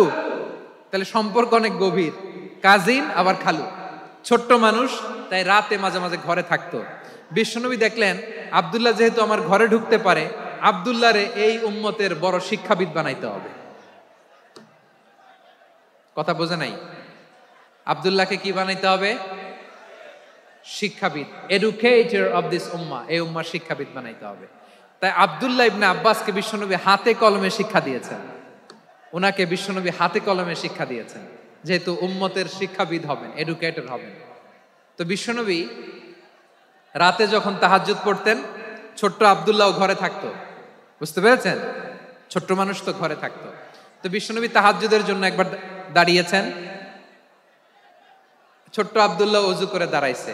আচ্ছা বলেন তো, ইমাম আর মুসল্লি মোট যদি দুইজন হয়, একজন ইমাম একজন মুসল্লি, তো মুসল্লি ইমামের কোন দিকে দাঁড়াবে? ডানে দাঁড়াবে। ছোট্ট আব্দুল্লাহ বুঝে নাই, বিশ্বনবী তাহাজ্জুদ শুরু করেছেন, উনি ইক্তেদা করছেন আর দাঁড়াইছেন বায়ে। কোথায় দাঁড়িয়েছেন? আব্দুল্লাহ বলেন, যখন আমি বায়ে দাঁড়ালাম, আখাযা রাসূলুল্লাহ সাল্লাল্লাহু আলাইহি ওয়াসাল্লাম উযুনি আল ইউমনা ইয়াফতিলুহা, বিশ্বনবী নামাজরত অবস্থায় আমার কান ধরে টেনে আমার ডান দিকে এনে দাঁড় করায় দিলেন। পড়েন সুবহানাল্লাহ। দেখেন হাতে কলমে শিক্ষা। আর জীবনে ভুল হবে? কথা কয় না, আর ভুল হবে? আর ভুল হবে না। এভাবে বিশ্বনবীর অনেক সঙ্গ পেয়েছেন, সফর করেছেন, একই বাহনে বসেছেন, এক বাহনে বসে লম্বা নসিহত করেছেন, বলেছেন ইয়া গোলাম ইহফাজিল্লাহ ইয়াহফাজকা, ইহফাজিল্লাহ তাজিদহু তুজাহাক, ইযা সাআলতা ফাসআলিল্লাহ ওয়া ইযা ইসতাআনতা ফাসতাইন বিল্লাহ। আল্লাহর বিধান মানো, আল্লাহর বিধান রক্ষা করো, আল্লাহ তোমায় রক্ষা করবে।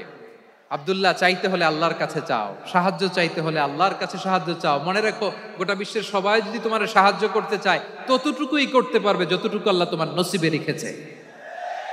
গোটা বিশ্ব যদি তোমার বিরুদ্ধে ষড়যন্ত্রে দাঁড়িয়ে যায়, ক্ষতি ততটুকু করতে পারবে যতটুকু তোমার জন্য বরাদ্দ আছে, এর বাইরে কিছু করতে পারবে না। আওয়াজ করে বলেন ঠিক কিনা? এভাবে হাতে কলমে শিখিয়েছেন, বিশ্বনবীর সঙ্গ পেয়েছেন। ওনাকে বিষ্ণু ইসা ইসলাম শিক্ষাবিদ, এডুকেটর অফ দিস উম্মাহ হিসেবে সিলেক্ট করেছেন, হাতে কলমে শিখিয়েছেন। বিশ্বনবী একবার প্রকৃতির ডাকে সাড়া দিয়ে এসেছেন। এখন কি করতে হবে? নামাজের জন্য অজু করতে হবে। বিশ্বনবী এসেই দেখেন অজুর বদনায় পানি ভরা, খুশি হয়ে গেলেন, বললেন কে রেখেছে পানি? একজন বলল আব্দুল্লাহ রেখেছে। বিশ্বনবী অত্যন্ত খুশি হলেন, খুশি হয়ে একটা দোয়া করলেন, বললেন আল্লাহুম্মা ফাক্কিহু ফিদ্দীন ওয়া আল্লিমহু তা'ওয়ীল। আল্লাহ, তুমি আব্দুল্লাহকে দ্বীনের বুঝ দিও আর কোরআনের তাফসীর শিক্ষা দিও। বিশ্বনবীর এই দোয়া এমন লাগছে, উনি রাইসুল মুফাসসিরিন, এই পৃথিবীতে যত মুফাসসির ছিল, যত মুফাসসির আসবে, সকল মুফাসসিরের সম্রাট হিসেবে স্বীকৃত হয়েছেন আব্দুল্লাহ ইবনে আব্বাস। বিশ্বনবী ওনারা আজান শিখান নাই, বিশ্বনবী ওনারা ল্যাঙ্গুয়েজ শিখান নাই, বিশ্বনবী ওনারা অ্যাম্বাসেডর বানান নাই, হাতে কলমে শিক্ষা দিয়েছেন। ছোট্ট মানুষ, বিশ্বনবী ইন্তেকাল করলেন, আবু বকরের সময় গেল, ওমরে ফারুকের খেলাফত, তখনও তিনি তরুণ। ওমরে ফারুক রাদিয়াল্লাহু তাআলা আনহু ওনার ক্যাবিনেট মিনিস্ট্রির বৈঠকে এই আব্দুল্লাহ ইবনে আব্বাসকে পাশ দিয়ে বসায় রাখতেন। বয়স্ক সাহাবারা এটা পছন্দ করতো না, তারা বলতো ঘটনা কি, আব্দুল্লাহর মতো ছেলে নাতি আমাদের আছে, এরা কেন রাখে ওমরে ফারুক? ওমরে ফারুক এটা টের পেলেন, তিনি বুঝতে পারলেন যে ক্যাবিনেট মেম্বাররা এটা পছন্দ করে না, ছোট্ট আব্দুল্লাহরা কেন রাখি, কেন যে রাখি এটা একদিন বুঝাবো। একদিন মিটিং এ তিনি সবাইকে বললেন ইদা জাআ নাসরুল্লাহি ওয়াল ফাতহ। এই আয়াত দ্বারা উদ্দেশ্য কি বলেন তো মুরব্বী সাহাবীরা? এক সাহাবী বলেন এই সূরা দ্বারা উদ্দেশ্য, আল্লাহ বলেছেন আমাদেরকে বিভিন্ন ল্যান্ড, বিভিন্ন এলাকা বিজয় করতে হবে। ওমরে ফারুক বললেন না, হয়নি।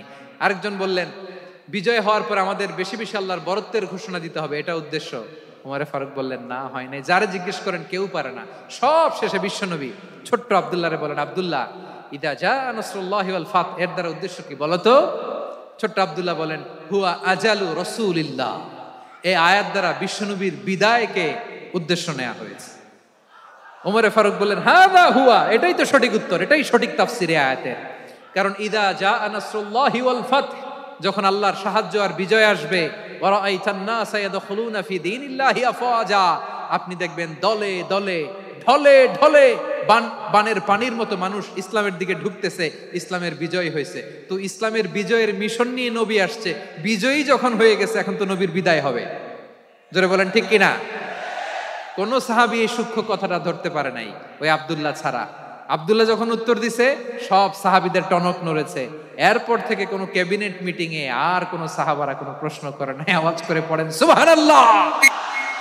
বিশ্বনবী আব্দুল্লাহ ইবনে আব্বাসকে দ্য এডুকেটর অফ দ্য উম্মাহ, উম্মার শিক্ষাবিদ হিসেবে গ্রহণ করেছেন। আওয়াজ করে পড়তে হবে আল্লাহু আকবার।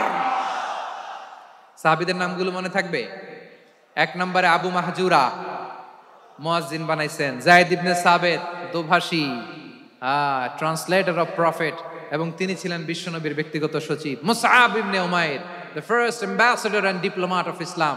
আব্দুল্লাহ ইবনে আব্বাস, এই উম্মার সবচেয়ে বড় এডুকেটর, শিক্ষাবিদ। আরেকজন ছিল আব্দুল্লাহ ইবনে মাসউদ রাদিয়াল্লাহু তাআলা। 2 আব্দুল্লাহ, আব্বাস গেল, আরেকজন হচ্ছে মাসউদ। মক্কার তরুণ, ছাগল পালতো মুশরিকের বিশ্বনবী আর আবু বকর রাদিয়াল্লাহু তাআলা আনহু একবার গেলেন, যে দেখে এই তরুণ দাঁড়ায় আছে। বিশ্বনবী বলেন, আমি খুব ক্ষুধার্ত, তোমার কাছে কি দুধ আছে ছাগলের?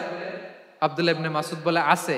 ওয়ালাকিন আনা মুতামান, কিন্তু যে দুধ আছে এটা আমানতের, আমি দিতে পারবো না। বিশ্বনবী এইটা শুনেই তারা টার্গেট করে ফেলছে। আনা মুতামান, দুধ আছে কিন্তু এটা আমার মালিকের, আমি তো দরদ দেখাই, আমার মালিকের দুধ আপনি পথিক, আপনারা দিতে পারি না। বিশ্বনবী টার্গেট করে ফেলছেন, এরে আমার কাজে লাগাইতে হবে।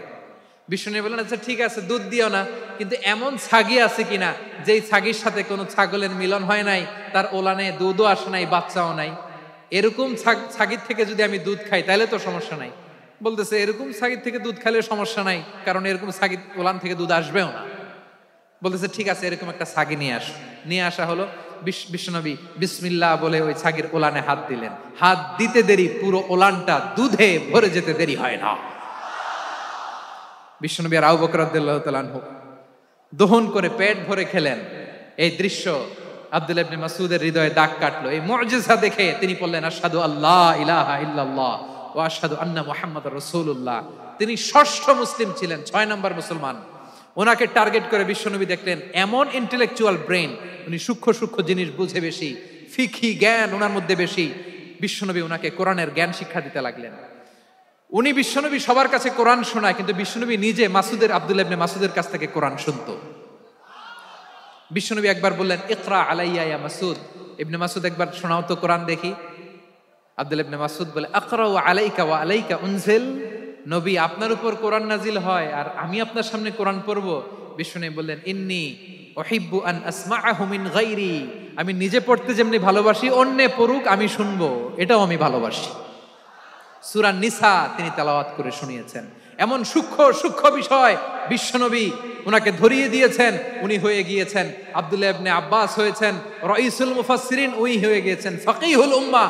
ওনার চাইতে বড় ফকি এই পৃথিবী আর দেখবে না। চিল্লায় বলেন সুবহানাল্লাহ। উনি বলতেন, ওয়াল্লাহি ওয়াল্লাহি ইল্লাযী লা ইলাহা গায়রু মা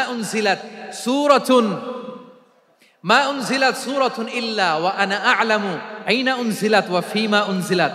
বিশ্বনবী এমন ভাবে কোরআনের দার্স আমাকে দিয়েছেন, কোরআনে যত সূরা নাজিল হয়েছে, যেখানে নাজিল হোক না কেন আমি জানি এটা কোথায় নাজিল হয়েছে এবং কোন প্রেক্ষাপটে নাজিল হয়েছে। এমন একটা সূরা নাই যে সূরার কোথায় নাজিল হয়েছে আমি মাসুদের জানা নাই, কোন প্রেক্ষাপটে নাজিল হয়েছে আমার জানা নাই। এরকম ঘটবে না। চিল্লায় বলেন আল্লাহু আকবার। এই আব্দুল্লাহ ইবনে মাসউদ রাদিয়াল্লাহু তাআলা আনহু ওমর ফারুকের সময় কুফার চিফ জাস্টিস ছিলেন। কুফা নগরীর চিফ জাস্টিস। চিফ জাস্টিস বুঝেন নাই? বিচারপতি। কি ছিলেন? সবাই বলে নাই, কি ছিলেন? বিচারপতি ছিলেন। এবং ওনার যে ফিকহি জ্ঞানের ধারা, এটাই আলকামা, ইব্রাহিম আন-নাখাই, হাম্মাদ ইবনে সুলাইমান হয়ে ইমাম আবু হানিফা পর্যন্ত পৌঁছেছে।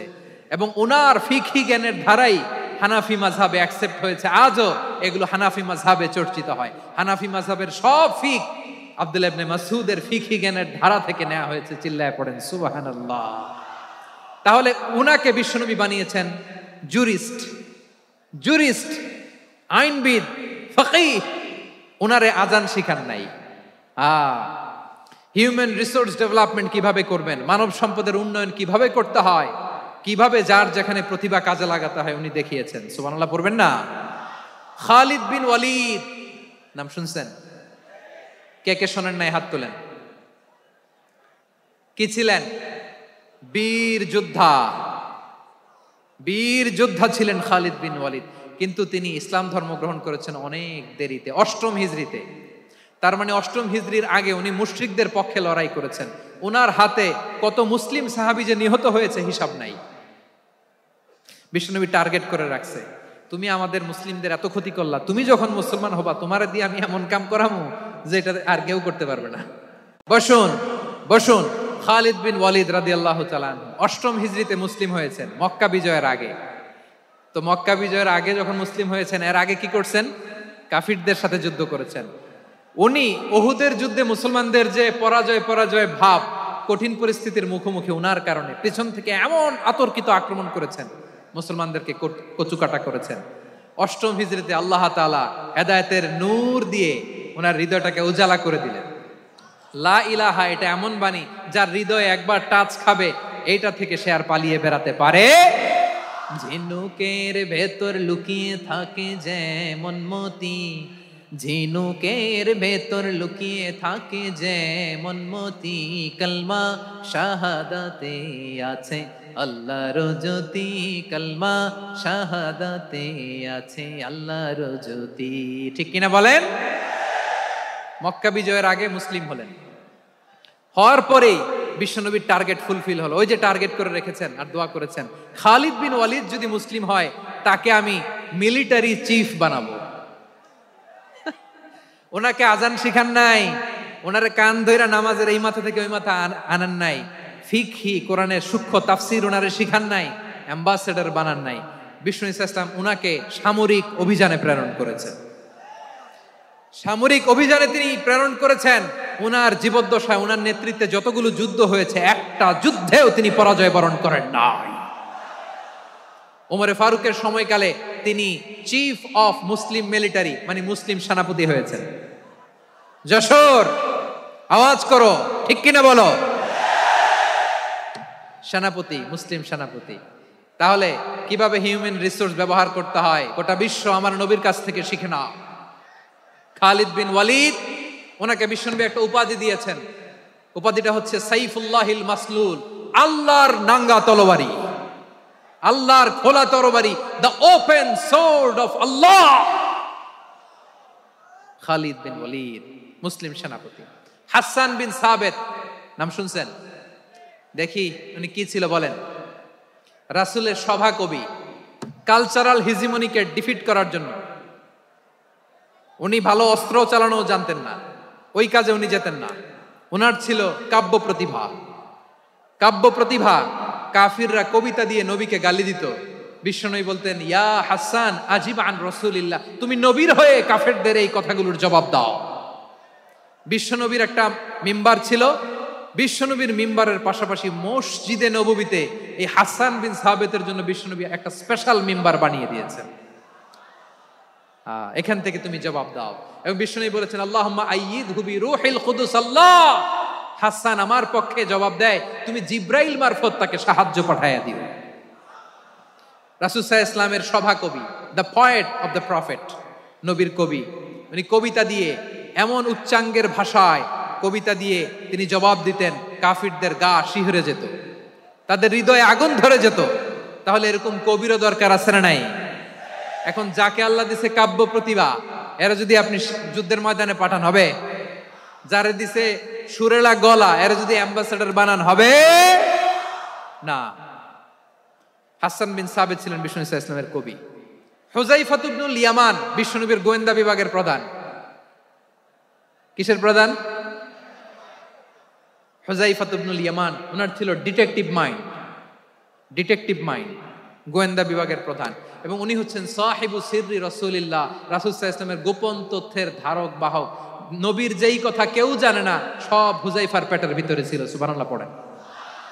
মদিনার যত ইহুদিদের একটা লিস্ট ছিল, এই লিস্ট শুধু দুইজন জানতো, বিশ্বনবী আর হুযাইফা। সুবহানাল্লাহ পড়বেন না? তাহলে উনাকে কোন দায়িত্ব দিছে? কোন বিভাগ? যশোর, আওয়াজ করো, কোন বিভাগ? গোয়েন্দা বিভাগের হেড ছিল। খন্দকের যুদ্ধে প্রচন্ড আজকের মতো শৈত্য প্রবাহ, মাটি খনন করতে করতে সাহাবীদের পেটে ক্ষুধা নাই, দাঁড়াইতে পারে না নামাজের জন্য, এত ক্লান্ত, ক্ষুধা, ক্লান্ত, শ্রান্ত। বিশ্বনবী বললেন, কে আছো? এই কঠিন শীত, এই ভয় আর ক্ষুধার মধ্যেও খন্দকের পরীক্ষার টপকে শত্রু শিবিরে যে আমাকে তথ্য দিবা, কে আছো? কারো গায়ে শক্তিই নাই যে দাঁড়াবে, কেউ দাঁড়ায় না। বিশ্বনবী তখন নিজে হুযাইফাকে ডাক দিলেন, হুযাইফা, যে আমাকে আজকে শত্রু শিবিরের তথ্য এনে দিবে সে জান্নাতে আমার মোরাফাকা, আমার সঙ্গী হবে। হুযাইফা রাদিয়াল্লাহু ইবনুল ইয়ামান জীবনের ঝুঁকি নিয়ে এই ক্ষুধা, শৈত্য প্রবাহ, কোল্ড ওয়েভসকে উপেক্ষা করে পরীক্ষা টপকে শত্রু শিবিরে যে সবার কথাগুলো চুপে চুপে শুনে বিশ্বনবীর দরবারে এসে গোয়েন্দাদের মতো তথ্য সরবরাহ করেছে। বিশ্বনবীর গোয়েন্দা বিভাগের প্রধান হুযাইফা ইবনুল ইয়ামান ইন্টেলিজেন্স বিভাগ চালাতেন। মুনাফিকদের নাম ওনার কাছে ছিল। মুআয ইবনে জাবাল মদিনা রাষ্ট্রের সবচেয়ে সিনিয়র আমলা ছিলেন। আমলাতন্ত্র চিনেন তো? প্রশাসনিক কাজ যারা চালায়, অ্যাডমিনিস্ট্রেশন বুঝেন না? The department of administration. মদিনার রাষ্ট্রের সিনিয়র আমলা মুআয ইবনে জাবাল মুতাখাসসিসুন ফিল হালালি ওয়াল হারাম, হালাল হারামের স্পেশালিস্ট ছিলেন। বিশ্বনবী উনাকে ইয়ামানের গভর্নর করে পাঠায়েছেন। বলেছেন, ইন্নাকা তা'তি কওমান আহলা কিতাব, এমন গোষ্ঠীর কাছে যাবা যারা ইহুদি নাসারা, আগে শাহাদা পড়লে এরপরে নামাজের দাওয়াত দিও, নামাজ পড়লে যাকাতের দাওয়াত দিও। গভর্নরের অ্যাটিটিউড যেমন থাকে তেমন অ্যাটিটিউড ধরে রেখো। সুবহানাল্লাহ পড়েন। তাহলে মুআয ইবনে জাবালকে দিয়ে বিশ্বনবী কবিতা লেখায় নাই, চিঠি লেখায় নাই, আজান দেওয়ায় নাই। সুবহানাল্লাহ পড়বেন না? সব শেষ সাহাবী বলি আবু হুরায়রা রাদিয়াল্লাহু তাআলা, নাম শুনছেন? বিড়ালের বাবা। কি করতেন? খালি হাদিস মুখস্থ করতেন। উনি বলতেন, আলজামু রাসূলুল্লাহ আলা মিল ইবাতনি, আমার শুধু পেটের ক্ষুধার বন্দোবস্ত হইলে আমি নবীর সঙ্গ ছাড়তাম না। আমার আনসার সাহাবারা ক্ষেত খামারের কাজ করতো, আমার মুহাজির সাহাবারা ব্যবসা করতো, আর আমি নবীর সাথে সাথে থাকতাম। শুধু সকাল বিকাল দুই বেলা যদি আমার খাবারের বন্দোবস্ত হয় আমি আর নবীর লক ছাড়ি না। সুবহানাল্লাহ কইবেন না? 5374টা হাদিস তিনি বর্ণনা করেছেন। সবচেয়ে বেশি হাদিস বর্ণনাকারী সাহাবী। হাদিস প্রিজার্ভেশনের কাজে বিশ্বনবী ওনাকে কাজে লাগিয়েছেন। উনি একদিন বলেন, ইয়া রাসূলুল্লাহ আসমাউ মিনকা কাসীরান ফালা আহফাজু, নবী অনেক কথা শুনি আমার মনে থাকে না। বিষ্ণু বললেন, তাই? উবসুত রিদাক, তোমার চাদরটা বিছাও। আবু হুরায়রা বিছালেন, বিশ্বনবী হাত বুলায় দিলেন, এরপরে অনেক হাদিস বর্ণনা করলেন। আবু হুরায়রা বলে, তারপর থেকে বিশ্বনবী যাই বর্ণনা করে আমি শুনি আর একটাও বলি না। এখন সুবহানাল্লাহ। বিশ্বনবী ওনাকে হাদিস প্রিজার্ভেশন, নবীর এই যে লক্ষ্য হাদিস প্রিজার্ভেশনের এই দায়িত্ব দিয়েছেন সাইয়েদনা আবু হুরায়রা রাদিয়াল্লাহু তাআলা আনহুকে। প্রিয় ভাইরা, তাহলে 10 জন সাহাবীর কথা যে বললাম, আপনারা কি খেয়াল করেছেন কত বড় ট্যালেন্ট হান্টার, চৌকস ট্যালেন্ট হান্টার ছিল আমার নবী। এক একজনের এক এক ট্যালেন্ট, এক এক কাজে অ্যাসাইন করেছেন, এক একজনকে এক এক দায়িত্ব দিয়েছেন, এক একজনের প্রতিভাকে এক একভাবে বিকশিত হওয়ার সুযোগ দিয়েছেন। আওয়াজ করে বলেন ঠিক কি না? এখন আমার পর্দার আড়ালে আমার মায়েরা বলবে, এতগুলো পুরুষ সাহাবীর কথা বললো, নারী সাহাবীরা কি কিছু করে নাই? হ্যাঁ, একজন নারী সাহাবীর কথা বলে মোনাজাত হবে, দোয়া ছাড়া কেউ যাব না। রুফাইদা আল আসলামিয়া রাদিয়াল্লাহু তাআলা আনহা, ওনার বাবার নাম সাআদ আল আসলামি। বিশ্বনবী কি খেয়াল করলেন দেখেন, সাআদ ছিল মদিনার বড় ডাক্তার। এই নারী সাহাবী রুফাইদা বাবার কাছ থেকে চিকিৎসা বিদ্যা শিখেছেন। যখন শিখছে, বিশ্বনবী দেখলেন আমার তো প্রতি সপ্তাহে সপ্তাহে যুদ্ধে আহত সাহাবীদের সেবা দিবে কে? বিশ্বনবী রুফাইদাকে বললেন, রুফাইদা তুমি মসজিদে নববীর পাশে একটা মেডিকেল ক্যাম্প করো। এই যে সাকিনা আদ্দিন মেডিকেলের আমার ছাত্রী বন্ধুরা শুনে রাখো, তোমাদের আইকন হচ্ছে এই রুফাইদা আল আসলামিয়া। বিশ্বনবীর ডিরেকশন অনুযায়ী তিনি মসজিদে নববীর পাশে একটা মেডিকেল ক্যাম্প করলেন এবং আহত সাহাবাদের চিকিৎসা উনি ওনার টিম নিয়ে দিতেন।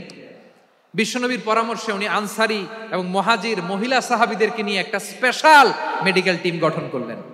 খায়বার যুদ্ধে 7ম হিজরিতে যখন বিশ্বনবী যায়, উনি ওনার টিম নিয়ে আসলেন, বললেন, ইয়া রাসূলুল্লাহ, আমরা তো তলোয়ার চালাতে পারি না, আমরা তো তীর মারতে পারি না, দেন খায়বার অভিযানে আমি আমার টিম নিয়ে মেডিকেল টিমের সেবাটা সার্ভিসটা দিতে চাই। পড়েন সুবহানাল্লাহ। বিশ্বনবী অনুমতি দিলেন, যোদ্ধা সাহাবীদের সাথে রুফাইদা আল আসলামিয়া উনিও মেডিকেল টিম নিয়ে অগ্রসর হলেন। খায়বারের প্রতিটা আহত ইনজুর্ড সাহাবী যারা ইনজুরির শিকার হয়েছেন সবাই রুফাইদা আল আসলামিয়ার এই মেডিকেল ক্যাম্প থেকে চিকিৎসা সহায়তা পেয়েছেন। সুবহানাল্লাহ পড়েন। দেখেন কিভাবে বিশ্বনবী ট্যালেন্ট বাছাই করতেন। আপনি অবাক হবেন, বাহরাইনের মেডিকেল ইউনিভার্সিটিতে রুফাইদা আল আসলামিয়া মেডিকেল প্রাইজ অ্যাওয়ার্ড প্রতি বছর দেয়া হয়। যদি 8 দিনের এই মেডিকেল আমার বোনেরা যদি জেনে থাকো জানো, না হলে নতুন করে জানো, সার্চ দিও, রুফাইদা আল আসলামিয়া মেডিকেল অ্যাওয়ার্ড বাহরাইনের ইউনিভার্সিটিতে দেয়া হয়। প্রিয় ভাইয়েরা, তাহলে আলোচনার সামারি আমরা করি। বিশ্বনবী যার যেখানে ট্যালেন্ট তাকে ওইখানে কাজে লাগাতেন। আওয়াজ করে বলেন ঠিক কিনা? এবার একটা ইন্টারভিউ হবে, আওয়াজ করে বলেন, আবু মাহজুরাকে বিশ্বনবী কি বানাইছেন? হ্যাঁ, ভুলে গেছেন? সামনের চুলে হাত দিয়ে বিশ্বনবী কি সুন্দর গলায় আজান শিখালেন, মুয়াজ্জিন। যায়েদ বিন সাবিতকে একাডেমিক প্রজেক্টের দায়িত্ব দিয়েছেন, তিনি ছিলেন বিশ্বনবীর দোভাষী ব্যক্তিগত সচিব। Musab ibn Umair, the first ambassador of Islam. Abdullah ibn Abbas, উম্মার বড় শিক্ষাবিদ মুফাসসির। আব্দুল্লাহ ইবনে মাসউদ, আব্দুল্লাহ ইবনে মাসউদ ছিলেন জুরিস্ট। কি ছিলেন? জুরিস্ট ছিলেন, এই উম্মার সবচেয়ে বড় জুরিস্ট। খালিদ বিন ওয়ালিদ, সেনাপ্রধান। হাসান বিন সাবিত, হাসান বিন সাবিত ছিলেন বিশ্বনবীর সভাকবি। কি ছিলেন? বিশ্বনবীর সভাকবি ছিলেন। এরপরে হুযায়ফা ইবনুল ইয়ামান কি ছিলেন? গোয়েন্দা বিভাগের প্রধান। মুআয ইবনে জাবাল কি ছিলেন? সিনিয়র আমলা, ইয়ামানের গভর্নর। আবু হুরায়রা রাদিয়াল্লাহু তাআলা আনহু হাদিস প্রিজার্ভেশনের কাজ করেছেন। আর আমাদের রুফাইদা আল আসলামিয়া রাদিয়াল্লাহু তাআলা আনহা কি ছিলেন? নার্স ছিলেন, নার্স হয়ে মেডিকেল সেবা দিয়েছেন। প্রিয় ভাইয়েরা, পুরো আলোচনার যদি সামারি করি তাহলে বিশ্বনবী যেভাবে হিউম্যান রিসোর্সকে ম্যানেজ করেছেন, যার যেখানে প্রতিভা কাজে লাগিয়েছেন, আমরাও যদি করি আমাদের বাংলাদেশের চিত্র আমরা পাল্টে যেতে পারবো। আমরা শুরুতে শুনেছি মানুষের আছে অসীম সম্ভাবনা, প্রতিটা মানুষ অনন্য, যত্ন নিলে, যথাযথ পরিচর্যা করলে মানুষ বিশ্ব জয় করতে পারে। ঠিক কিনা? আমাদের হাফেজে কোরআনের সামনে দাঁড়াতে পারে এমন কোনো হাফেজে কোরআন আল্লাহর জমিনে জন্ম হয় না। গোটা বিশ্ব কাঁপিয়ে তারা সেরা, আমাদের ক্রিকেটাররা সেরা, আমাদের তৈরি পোশাক শিল্প সেরা। এরকম অনেক অনেক সেরা জিনিস আছে, আমরা এগুলোরে নার্চারিং করতে পারি নাই, পরিচর্যা করতে পারি নাই, সঠিক তারবিয়াতের অভাব। তাহলে মানুষের অসীম সম্ভাবনাকে কাজে লাগাতে হবে। ঠিক কিনা বলেন? ইউনুস গভর্নমেন্টকে আমি বলবো, অল্প সময়ের জন্য আপনারা এসেছেন, সংস্কারও করতে হবে, আবার নির্বাচনও করতে হবে। সব সংস্কার হতে করতে পারবেন না, যতটুকু পারবেন এর মধ্যে আমাদের যে হিউজ ম্যান পাওয়ার, আমাদের যে মানব সম্পদ, হিউম্যান রিসোর্স, এটাকে ডেভেলপ করে আপনাদের যেতে হবে। যেটা পারবেন না সেটাকে পরবর্তী নির্বাচিত গভর্নমেন্টের কাছে রেখে যেতে হবে, যে তারা যেন করে, তাদের কাছে আপনারা এটা রেখে যাবেন। তাহলে মানুষ চাইলে বিশ্ব জয় করতে পারে। আর মানুষকে হারাতে পারে কেউ? জোরে বলো যশোর, মানুষকে হারাতে পারে কেউ? আল্লাহ আমাদেরকে জনসংখ্যা দিয়েছেন। প্রিয় ভাইয়েরা, এই জনসংখ্যা অনেক বড় সম্পদ, এটা আমাদের জন্য অভিশাপ নয়, আশীর্বাদ। আমাদের জনসংখ্যাকে যদি আমরা জনশক্তিতে রূপান্তর করতে পারি, আজকে বাংলাদেশ যে অবস্থানে দাঁড়িয়ে আছে, বাংলাদেশ তার 20 গুণ উন্নতির শিখরে চলে যাবে। চিল্লায় বলো ঠিক কিনা? আমাদের শ্রমিক ভাইয়েরা বাইরে কাজ করে, আমাদের শ্রমজীবী ভাইয়েরা, প্রবাসীরা, তাদের ব্যাপারে গুরুত্ব দিতে হবে। আমাদের শ্রমের দাম সবচেয়ে কম, সবচেয়ে কম। তারা এম্বাসিতে গুরুত্ব পায় না, এয়ারপোর্টে গুরুত্ব পায় না। এই সরকার অবশ্য তাদেরকে অনেক গুরুত্ব দিচ্ছে। আমাদের অদক্ষ শ্রমিককে যখন আমরা দুবাই পাঠাই অল্প বেতন পায়, কিন্তু ইন্ডিয়ানরা দক্ষ শ্রমিক পাঠাইলে তার 3 গুণ বেতন পায়। আমরা আমাদের শ্রমিকদেরকে অদক্ষ ভাবে আর পাঠাতে চাই না, দক্ষ শ্রমিক পাঠিয়ে আমরা রেমিটেন্সের বন্যা বইয়ে দেব। আমাদের শ্রমিকদের পাঠানো রেমিটেন্সের টাকায় সচল থাকে আমার দেশের অর্থনীতির চাকা। তাদেরকে সবচেয়ে গুরুত্ব দিতে হবে। আমরা পেয়েছি ফ্রিডম ফাইটার, মুক্তিযোদ্ধা, আর আমার প্রবাসী ভাইরা হচ্ছে রেমিটেন্স ফাইটার। জোরে বলো ঠিক কিনা? তাহলে আমাদের এই জনশক্তিকে জনসম্পদে ট্রান্সফর্ম করতে হবে, ঠিক কিনা বলেন? সরকার জনগণকে এভাবে পলিশ করতে হবে। মা বাবারা ছেলে মেয়েদের মধ্যে কার কোন যোগ্যতা তাকে ওইভাবে কাজে লাগাতে হবে। সবার এ প্লাস পাওয়ার কোনো দরকার নাই। আমাদের দেশে একটা টেন্ডেন্সি আছে, পরীক্ষায় এ প্লাস না পাইলে কই তুই কি করলি, পাশের বাড়ির ছেলে এ প্লাস পাইছে, যা ওর পা ধোয়া পানি খা। কি খা? তা আমি ভাবছি যে পা ধোয়া, এ প্লাস পাওয়া ছেলেদের পা ধোয়া পানির একটা পানির ব্র্যান্ড বানাইতে হবে। এরকম লেখা থাকবে, এ প্লাস পাওয়া ছেলেদের পা ধোয়া পানি। খাওয়া নাই, এগুলার খাওয়া নাই। ওরে আল্লাহ এ প্লাস পাওয়ার জন্য বানাইছে, আর আপনার ছেলেকে এই এ প্লাস গুলারে নিয়ন্ত্রণ করার জন্য আল্লাহ বানাইছে। ওকে দিয়ে আল্লাহ কি করবে আপনি জানেনই না। একটা এ প্লাস, একটা এ গ্রেড একটা মানুষের জীবনকে ঠিক করে দিতে পারে না। আপনার ছেলেকে আল্লাহ অন্যদিকে যোগ্যতা দিয়েছে। ওদের মনোবল ভাঙবেন না, খবরদার খবরদার। ছেলে মেয়েদের মনোবল ভাঙবেন না। যাকে দিয়ে যেটা হবে তাকে দিয়ে সেটা করতে হবে, তার প্রতিভাকে সেভাবে কাজে লাগাতে হবে। তাহলে বাংলাদেশ, আমাদের এই জনসংখ্যা জনসম্পদে রূপান্তরিত হবে। আমাদের সরকারের তত্ত্বাবধানে আমাদের 18 কোটি জনগণ দক্ষ জনশক্তিতে রূপান্তরিত হোক। আমরা চাই কি চাই না? আমরা ভালো মানুষ, শ্রেষ্ঠ মানুষ হতে চাই কি চাই না? ওই জাপানিজদের মতো সৎ, ওই ইউরোপিয়ানদের মতো কালচার। আমাদেরকে আল্লাহ তাআলা কোরআন সুন্নাহ অনেক কিছু দিয়েছেন। যেহেতু বর্তমানে আমরা দেখছি তারা সৎ, তাদের মধ্যে ভ্যালিউ আছে, সেগুলো আমাদের মধ্যে আনার দরকার আছে না নাই? আর ইসলাম দিয়ে আমাদের জীবনকে সাজাতে হবে। ইসলাম দিয়ে আমার পরিবারকে সাজাতে হবে। ইসলাম থেকে, কোরআন থেকে প্রেসক্রিপশন না নিলে জীবন সুন্দর হবে না। কোরআন থেকে প্রেসক্রিপশন না নিলে সমাজ সুন্দর হবে না। কোরআনের প্রেসক্রিপশন না মানলে রাষ্ট্র সুন্দর হবে না। কোরআনের প্রেসক্রিপশন অ্যাপ্লাই না করলে শুধু দুর্নীতি দমন কমিশন দিয়ে দুর্নীতি বন্ধ করা যাবে না। এজন্য কোরআনের আইন আমরা চাই কি চাই না? প্রিয় ভাইয়েরা, হিউম্যান রিসোর্স ডেভেলপমেন্ট, মানব সম্পদের উন্নয়ন, আমাদের সরকার যেন এদিকে নজর দেয়। আমরা যেন এই ব্যাপারে যত্নবান হয়ে উঠি। যাকে আল্লাহ যে যোগ্যতা দিয়েছে, এই যোগ্যতা দিয়ে আমরা যেন ইসলামের জন্য, দেশের জন্য কাজ করি। আমরা যেন আমাদের স্কিল ডেভেলপ করি, আমাদের পটেনশিয়ালকে ডেভেলপ করি। মোরালিটি, ভ্যালিউজ নিয়ে শায়েখ আহমদুল্লাহ আলোচনা করেছেন, এগুলো দিয়ে যেন আমরা আমাদেরকে সাজাই। আল্লাহ তাআলা আমাদের দেশকে তুমি নিরাপদ করো, আমরা পড়ি আমিন। আল্লাহ আমার 18 কোটি জনগণকে তুমি জনশক্তিতে রূপান্তরিত করো, আমিন। আল্লাহ আমরা হাতে হাত রেখে, কাঁধে কাঁধ মিলিয়ে, ভাইয়ে ভাইয়ে যেন এই দেশকে গড়তে পারি, আল্লাহ তুমি তৌফিক দান করো, আমরা পড়ি আমিন। আমার প্রিয় মহিউদ্দিন ভাই বলেছেন, হুজুর এমন একটা ঘোষণাপত্র দিয়ে যাবেন আজকের এই ঐতিহাসিক যশোরের প্রোগ্রামে, যেটা গোটা বাংলাদেশে মানুষ এটার উপর আমল করে।